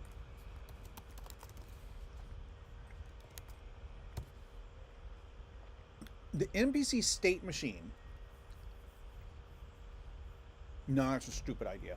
Never mind. It's the same thing. All I'm doing is moving the problem. I was going to say we can have a create state inside of the state machine, and then the state machine would just pass the base NPC. It would pass the NPC to the state itself. Okay. Does the NPC know anything about the state machine? It does not. Nor should it. Right? The state should be independent of the state machine. I'm talking out loud. I'm just thinking out loud, talking out loud. Right? Okay. Let's just go ahead and do it the kind of not so great way.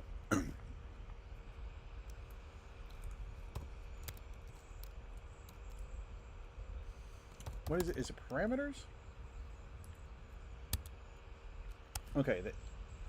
Okay, the NPC to which this state is attached. The NPC to which this state is attached. Target. The target transform that the NPC will pursue. What we are doing is called agent-based design. The intelligence exists in each agent. Right. No, that makes sense. So what we need to do here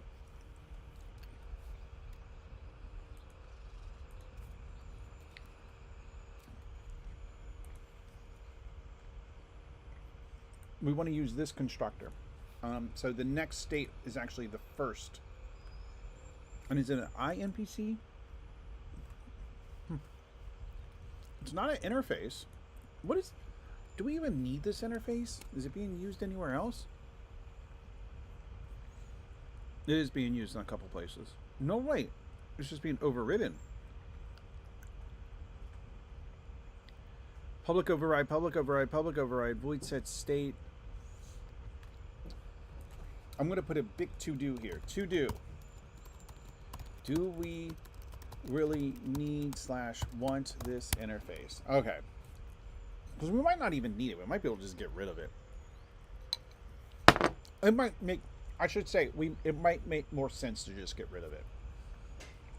Alright, so we want to use this constructor. So we pass it. It's an MPG state. So it should be fine.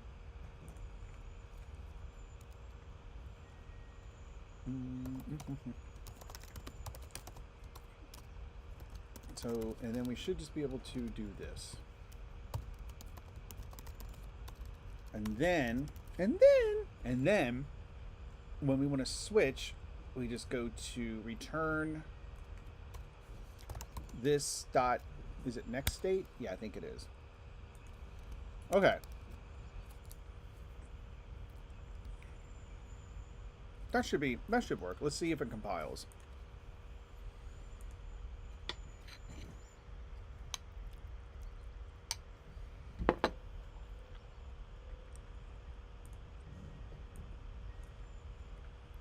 Okay. No.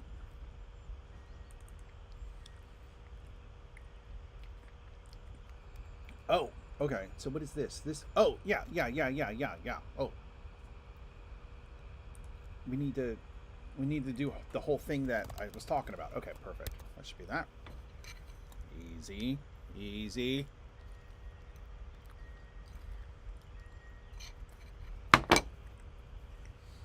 Now we got a little crowd going on. Hi, guys. Welcome to the club. I wonder if Ahmed's still there. Ahmed, did you get your GitHub account set up yet? All right. Okay. That works. So now what this should do... Remember how he was repeating the freeze, you're under arrest? He was repeating that over and over and over. That should stop.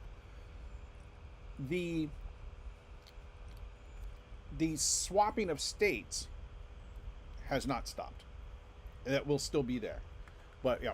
Razman says, is your mom sick? No, she's not sick. She had hip surgery a few days ago. She had to get just one of the hips. I think it was her left hip. They had to... Man, and I was looking at this, like literally, they take that ball, you know how you have that bone that goes into your hip and that ball joint?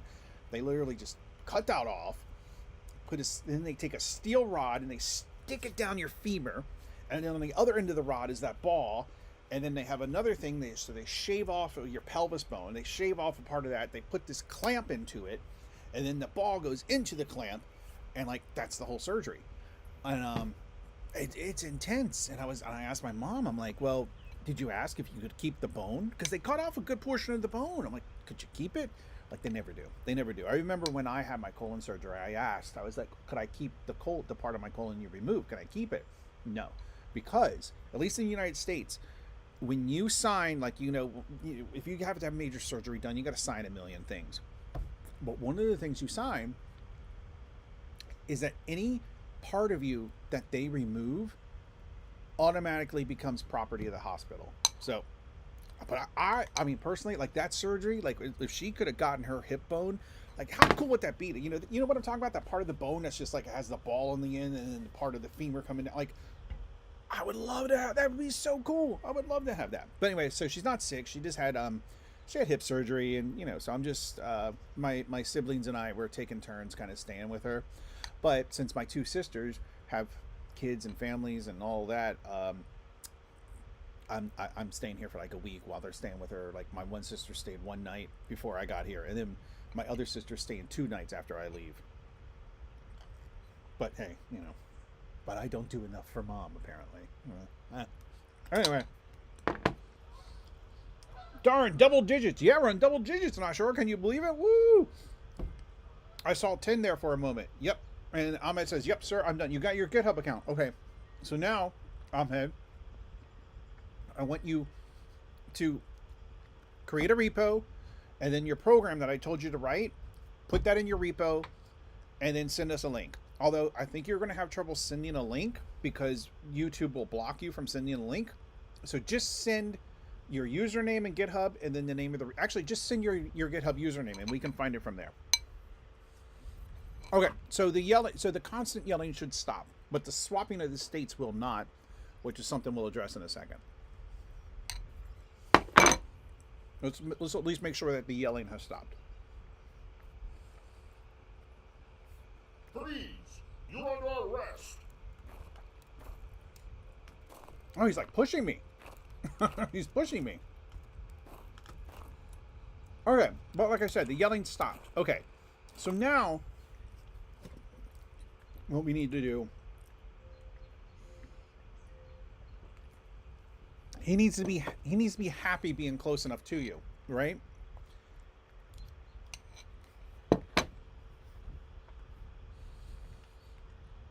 How do we do that?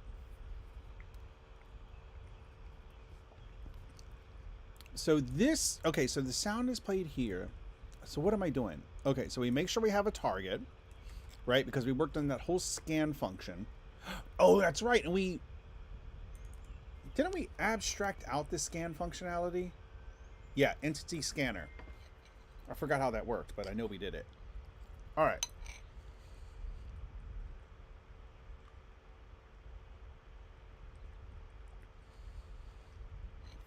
I'm trying to remember how that worked and why we abstracted it out. I have no memory. I know we did it. Oh no, wait, entity. Oh, I want entity scanner.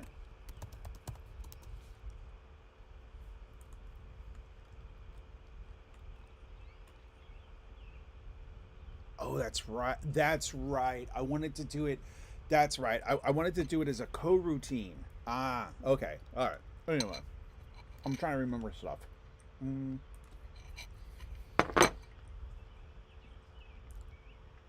Rosman says, yeah, weird people do weird things with those parts. I agree on having a hospital claiming those parts. I don't like it. Like whenever anybody has a major surgery, or whenever anybody has a surgery where something is removed, I'm always with the person like, did they let you keep it? Did you ask if you could keep it? And they never let you keep it. Though when I had my surgery, the surgeon was really nice. She actually brought me pictures. She was like, I can't let you keep the colon, but I brought you some pictures. And so that was kind of cool. I mean, next best thing. Okay, Ahmed has posted his username. Boys, be nice. Ahmed's learning. We were all learning at one point. Be nice. We were all new. None of us was born knowing how to program. Okay, Ahmed, I'll say the fact that you did this and like this is no problem for you tells me you're familiar with source control, which I think is awesome, and that's good. Here's your exercise. Did you run this? I'm going to assume this runs. I don't think I have Python installed. I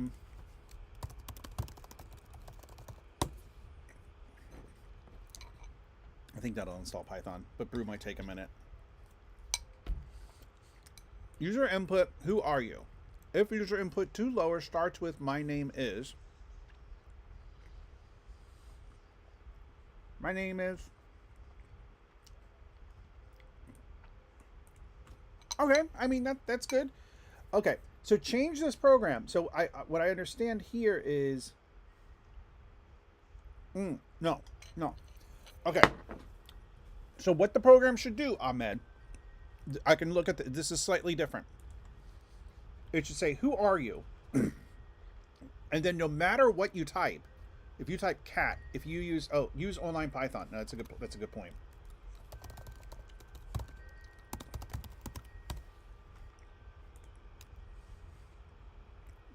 Fucking dark mode.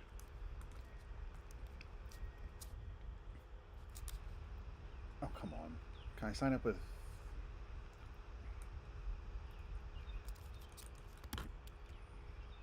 Anyway, I don't think I need that right now. But, so this is slightly different, Ahmed. What I want your program to do, what your program needs to do is it should say, who are you? And then you type in anything, right? So if I type in cat, it should say, welcome to the programming world, cat, right? Like this sentence right here, it should be welcome to the programming world, cat. So try that. So basically, user input equals who are you, and then print out a line that says welcome to programming, cat, or welcome to programming, Ahmed, or welcome to programming, Addy, not sure, Razman, whoever. That's what I want your program to do.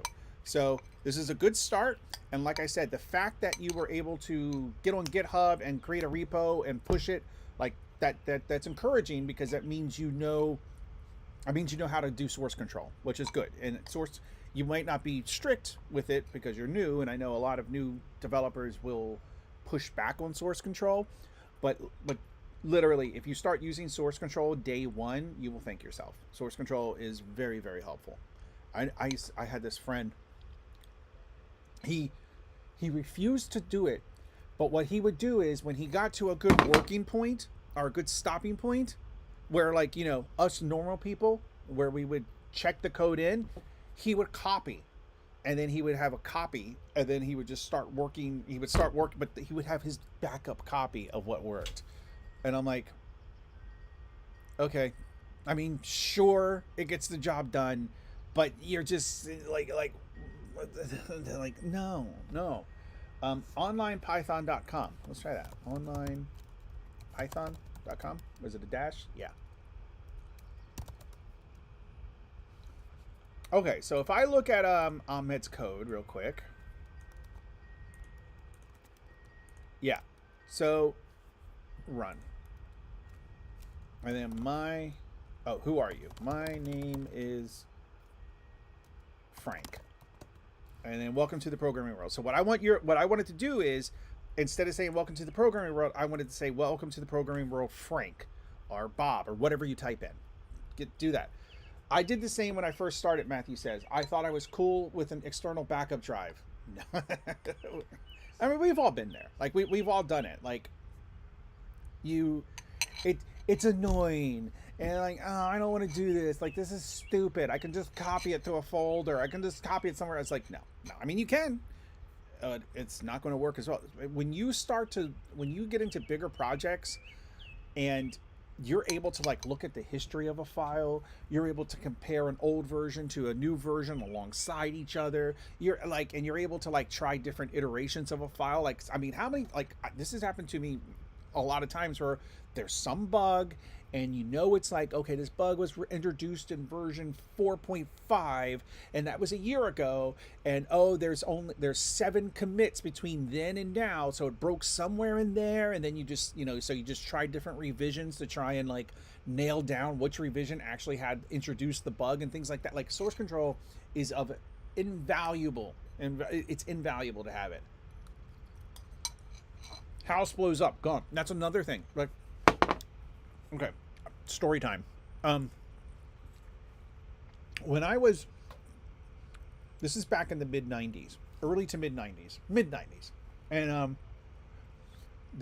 might have told this story before. I don't know if you guys, I know, not sure. I know you're in your 40s. I don't know how old you are, Matthew. I suspect you're like late 20s. So you may not have, you probably know, but if you know what a BBS is, like before the internet, there were BBSs. And if you don't know what a BBS was, it was basically somebody just had a computer and a modem and a phone line, right? Modems use phone lines and dial up. And I would use my computer to call their computer, and it was just kind of a message board system. Think of it as like Reddit, but very old, and just think of it as a form of Reddit. And so there were different bulletin board system softwares. There were various softwares that ran bulletin boards. Some were free, some you had to pay for. And I ran this one called WWIV, World War IV, but we all just called it WWIV. And WWIV had a neat feature where, think about Reddit again. So if on my board, I had a sub, but I wanted it shared with my friend's board. So that way somebody could call my board and read a message on that sub, and then somebody else could call my friend's board and see my message right? Because now they're basically this software networked them together, and then the person on the other board could write a response, and then I would see it when I log back into my friend's board. So it was basically just a way of networking computers together, of networking BBSs together. And and the software to do that, it was very like convoluted, and it like required all these like you had to modify this configuration file and do this and do this. And I reverse engineered how the configuration was doing what it was doing, and like I learned a little much about like how it worked internally. And I remember one time I wrote the author of the author of the software is this guy Wayne Bell, and I remember I wrote him not an email. I had to call another BBS that I knew he was a member of, and then write him a message on the BBS. Email existed, but this was 1995, so most people weren't using email. So I wrote him, this was actually probably 94. I wrote him a message. It was like, hey, how does this thing work? How does this work? And he was like, that's internal to WWIV. That's it. It was just like he wasn't going to tell me. Anyway, so I wrote this software. That it was called Network Commander, and it made the distribution of the data files of the network. It made that process a lot easier. And the reason I'm talking about this is because just last night, so this was back in, again, 94, I would put Network Commander, you could put it on like file sharing message boards. But if they wanted to register it, they literally had to write a check and put it in the mail. And then I would get a check, and then I would have to, create a registered copy, put it on a disk, and mail it back. Like that is how the registration process worked. And but I made like a little bit of money doing this. And the reason I was just thinking about this was upstairs I have some old boxes. This is my mother's house, and I have like these old boxes, and I was looking through them the other night, and I found a bunch of envelopes of people sending me like, hi, this is the information. I want to register a copy of Netcom, encloses the $15 registration fee. And I had like 10, 11 that were in the box, and I got a fair amount. And this was what was it? Inflation calculator. I want to see how much $15 in 1994 is today. I would imagine it's like $30 or something. Let's see. 15, we'll go 1994 to today. Like $33. So anyway, so I was making a little bit of money doing this. Like it was great because I get a check in, and then my girlfriend and I with our infant daughter, we were poor, we didn't have any money, but I got this check and I'm like, hey, want to order a pizza tonight? Yeah, let's order a pizza. Woo! But so anyway, I had this source code for Netcom. And I remember I put it onto a disk. And my girlfriend and I, we were like going away for a weekend, and I was so paranoid of somebody breaking in and stealing the source code that I made like 3 different copies of it and physically hid the disks in various places in the apartment. And on one of them, I think I remember writing a note saying something like, "Dear Mr. Robber, if you're seeing this, please do not take this. It is of no value to you, but it is, just going on and on." So when Matthew said house blows up, gone, that's what I was thinking of, is how paranoid when we went away that if somebody I didn't even think about a fire, but if the apartment building had burned down, that source code would have been gone forever. Ironically, it's gone forever now because I have no idea where it is. I wish I had a copy of it. Okay. Anyway, I'm talking way too much. So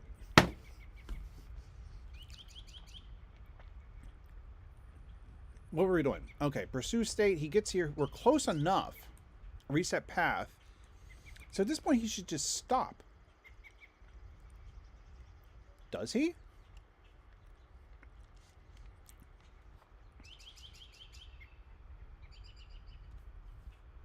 Oh, I see the problem.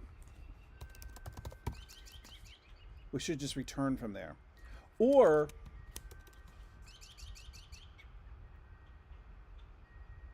yeah, because it's going into here. Oh. Whoa. Wait a minute. Yeah. No, wait. What?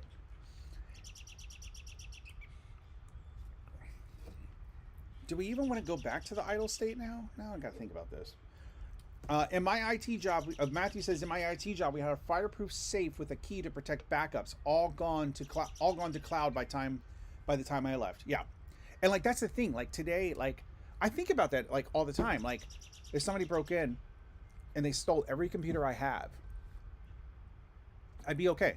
Like, because basically these days, anything I care about, it's either in my Google Drive or it's in GitHub. So I'd be all right. Razman says, are those background bird noises wild birds or farm birds? They're wild birds. They're wild. My mom has several bird feeders. Here, I'll give you a visual tour. I'll make sure I don't spill anything.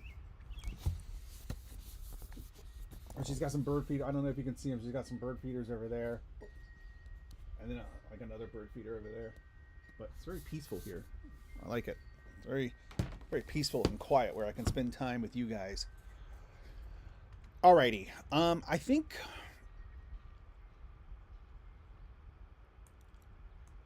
Okay, let's think about this. When, if I'm pursuing, when would you want to go to? I think I see. Let's try this. Like, when would you want to go back to the idle state? The only time, I think I mentioned it up here. This is a poor man's chase, and eventually we will want to be a little smarter. For example, if the NPC cannot see the target, then the NPC should go to the last position it saw of the target, and if the target is not in range or not visible, then the NPC could return to a patrol state. Okay, so, but I want to do a poor man's range. So what happens if he gets close? He should just stop, really. He should just stop. Let's just try this.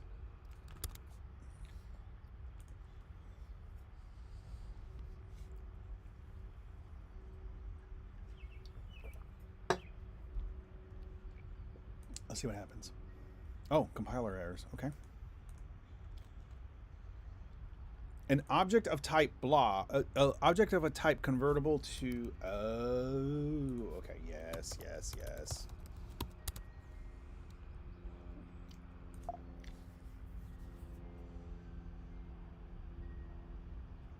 I was really proud of my. It was called Network Commander. It was written in Pascal using Turbo Pascal.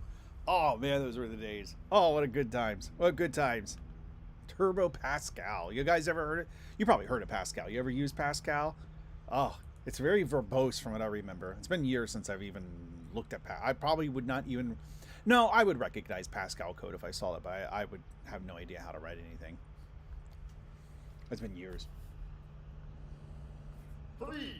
You're under arrest. So, yeah, he just gets crazy. So, okay, what we want is we want like an internal idol. Well, what we want is for him to shoot. So ideally, if he's shooting, he would get close enough to you and then just boom, boom, boom, boom, boom, boom, boom. And then when you're dead, he would return to idle. Let's start there. But the shooting, we're just going to mimic. But isn't... Okay, so if he's less than the stop distance, then what is the stop distance? Maybe that's the issue. What is his stop distance? Thought we changed that though. That would be in the enemy NPC script. Stop distance 1. Let's change that to 3. Detection distance. I thought we changed this, but maybe I changed it in the runtime. Okay, so let's try that. We'll see if he stops close. Like, he should stop a little further away now.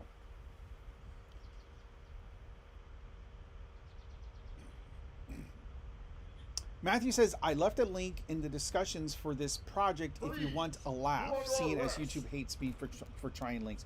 Yeah, YouTube won't let you use links. Okay, he's definitely closer to me than just 3 away. Like, dude. Okay, let's actually run this.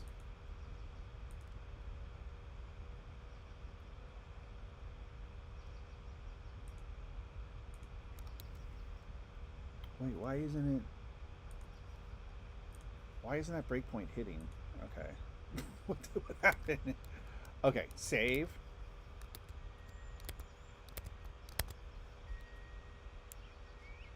Okay. Okay, let's make it retouch. Touch.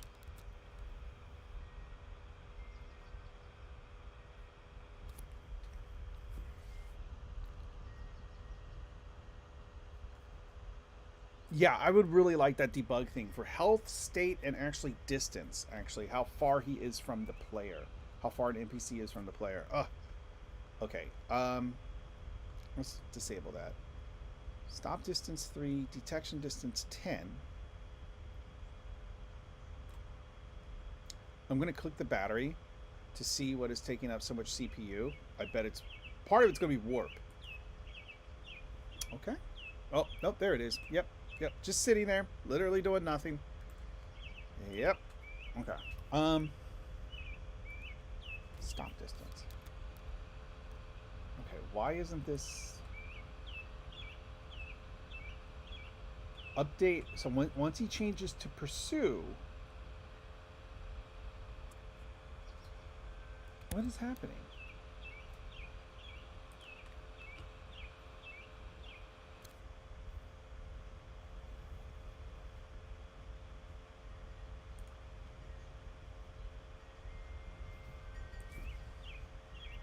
I feel like there was some OS update where Apple is nerfing, where Apple's nerfing the computer, because it has been acting super slow for like the past 3 days. Like this is like unheard of. And for some reason, Unity Hub takes up a lot of resources too. All right, can I play? Freeze! You are under arrest. Okay, so his stop distance, let's just make sure the stop distance actually exists. Or is actually set, I should say. It's going to be NPC.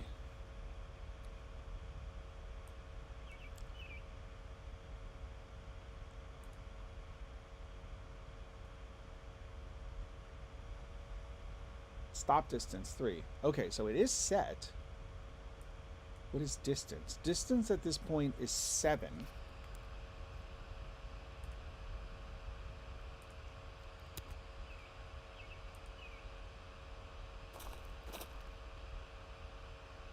Okay.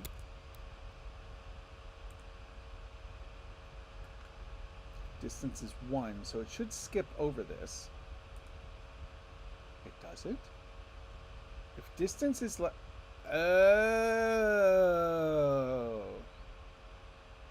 No. Yeah.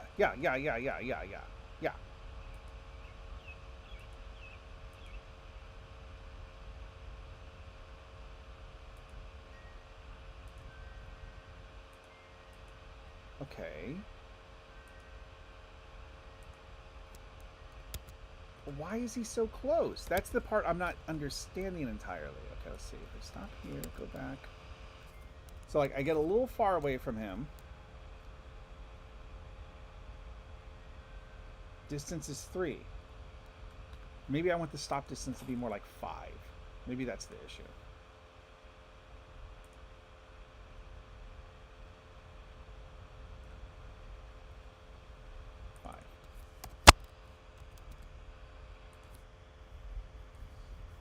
Let me look at your link, Matthew. Oh, no, this is the wrong browser. That's my naughty boy browser. you have your good boy browser and your naughty boy browser. Your good boy browser and your naughty boy browser. I only use the good boy browser on stream, so I got to be careful with that. Sometimes the naughty boy browser, and it's not that there's anything bad. It's just, stuff that, like, you guys, like, stuff that doesn't need to be on stream. Why does he get so close to me? Okay, that is acceptable. That is odd. It's still odd.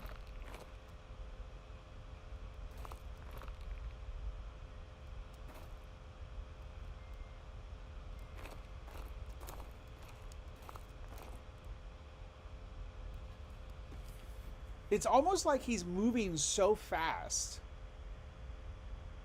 You see what I mean? It's like he's moving so fast that by the time you do that check of the distance being less than 5, that he's already in your face. Like, that doesn't seem right. He's not moving that fast. That's weird. Is drag turned on? Not sure, says. I don't know. Isn't that dampening? Linear dampening. Dampening factor that affects how this body resists linear motion.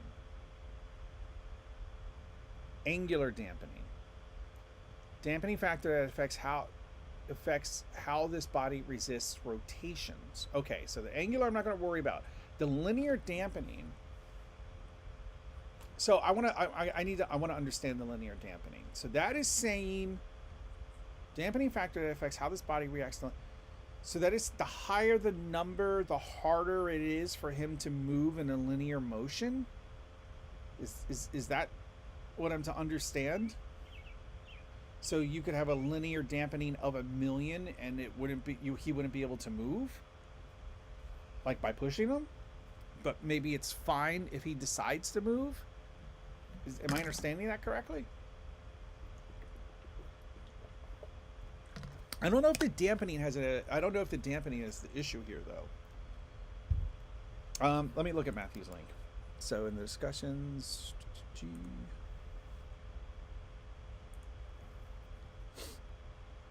GitHub profile roaster. GitJub.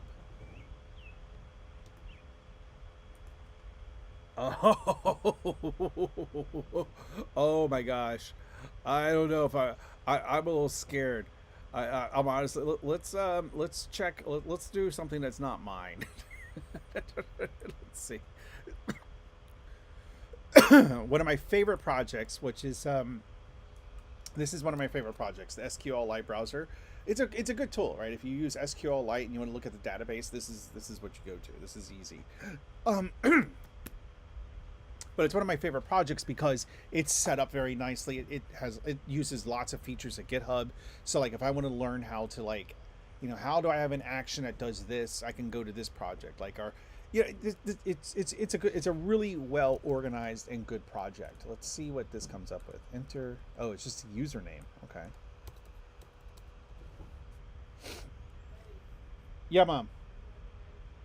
I would love an egg sandwich. Are you okay to cook? No. Do we have any bacon? Egg and cheese is fine with some mayonnaise and bread. That'd be great. Are you okay to cook? All right. All right. So it says, all right, let's break down this GitHub account. First of all, GUI and Cloud Tools are asking how vague can you get? It's like saying I make things. Great job at being an enigma wrapped in a digital mystery. And let's be honest, 368 followers doesn't scream popularity. It sounds more like an awkward birthday party where everyone feels obliged to come but really doesn't want to be there. All right. Oh, not sure volunteered for GitHub. Okay, not sure 2505. Okay, let's see it. Not sure 2505. Let's see what it comes up with. Oh, look, it's not sure. The GitHub ghost with a bio as empty as your follower count. You've really outdone yourself in the social media blackout department. One public repo? Wow, groundbreaking stuff. And home prototype? Is that the best you could come up with after scouring the internet for inspiration? It's a shame Shader Lab didn't take off because clearly you didn't either. You could turn that MIT license into a might include trash license based on that fork of yours. At this rate, the only stars you'll collect are the ones you see in your dreams.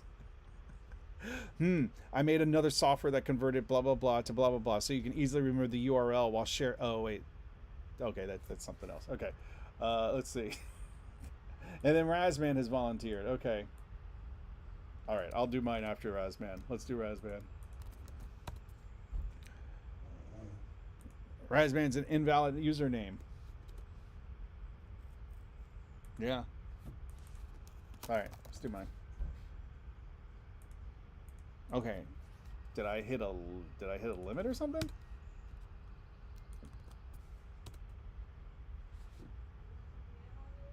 Sure, Bob. All right, I see.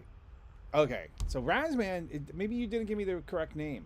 Okay. Oh, Addy, where do I even begin? Your GitHub bio is as bland as toast and just as satisfying. Calling yourself a software engineer while your repositories read like a cautionary tale of lost potential is quite a flex. You say you mostly work in C++, but it looks like you might have been better off with crowns, considering that 89 repos that barely managed to muster any stargazers. A horror game? Sounds like a fitting theme considering the frightful state of your code base. Let's talk about your OWL project. Simplified message board client, more like a message board where hopes and dreams go to die and open issues piled high, just like your ambitions that have clearly lost their way. And what's the drastic drop in engagement on Ashcoin?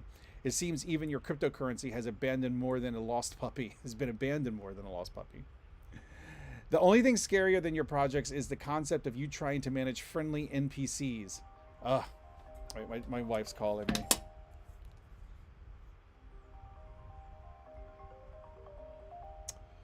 You know, I got my mom bugging me. I got my wife bugging me. It's just like women just don't leave you alone. They just demand attention. Let me call her really quick.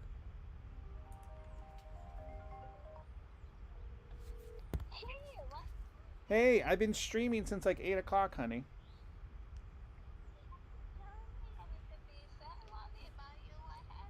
Nothing happened, honey. Let me send you a link, okay? And I'll call you when I'm done streaming. I'm probably going to finish up in a little bit.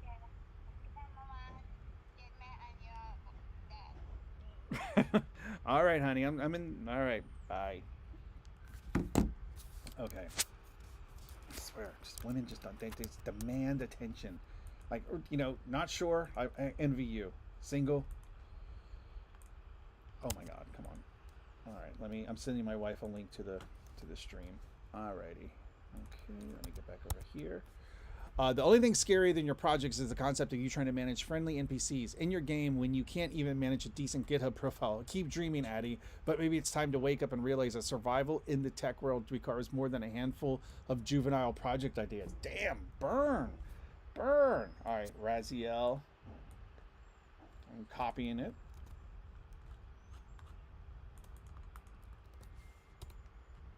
Still says invalid GitHub username. What about Matthew? What is Matthew's name? I gotta go to like, let me see.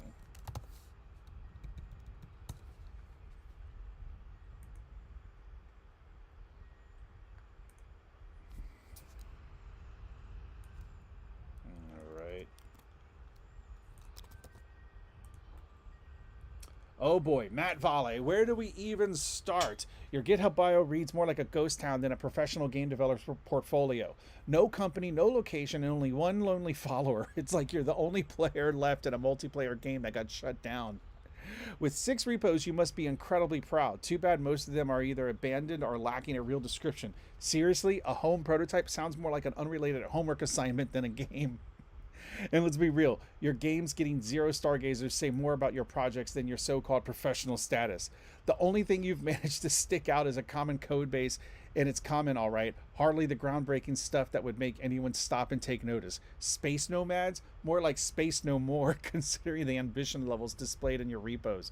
Your portfolio website and blog links might as well be a plea for attention, but let's face it, no one's tapping in to check out your current projects when they can't even see what you've done in GitHub.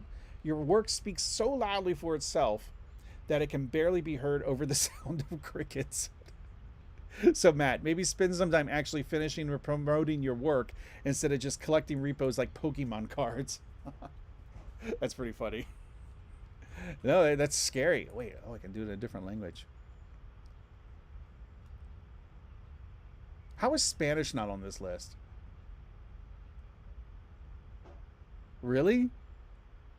Spanish is not, like, you can do Javanese, but you can't do it in, you can't roast somebody in Spanish. Wow. Anyway. All right, I think maybe I do need to go like hang out with my mom and maybe call my wife. This has been a long stream. So I'm going to work on, I'm going to work on this state machine behavior. I'm going to try and figure out something that makes sense, right? I'm going to try and figure out, I want to add the gunfire, and I want to try and figure out because I think what's going to happen is he's just going to get close. He's going to shoot. You run. He's going to pursue. He's still in the same state, right? Because the pursue and shoot is going to be the same state. He's going to shoot. You're going to run. And he's going to chase, and then if you get too far away from him, then he'll just go back to patrolling where he was, right? He'll chase you until you get too far away. I think that's what I want to accomplish with that. And I think that should be relatively easy. I just need to get it done. If somebody like Matthew are not sure, or Raz, or if somebody wants to take up the getting the debug text to float above their head, I would love that.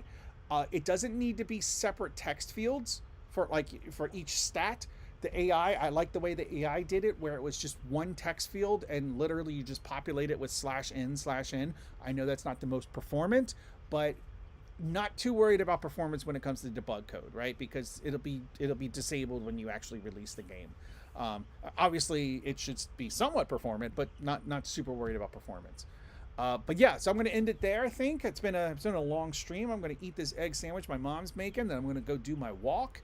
And yesterday I was thinking about streaming in the afternoon. I was like, maybe I should, but I didn't. But I might today. If not, I think if I don't stream later today, I'll probably be back tomorrow morning.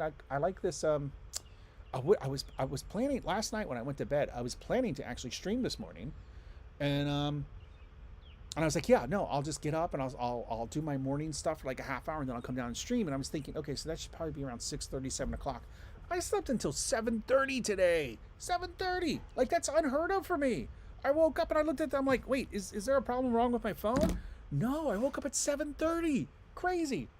Anyway, guys, get outside. It is a beautiful day. I'm going to do that. I hope you have a great day. I might be back later today. If not, I'll see you tomorrow. Memorial Day. Welcome to summer. Summer's here, unofficially. But, yeah. All right. I'll talk to you soon. Have a great time. Have a great day. Bye, guys. I said bye. Get out of here. Goodbye.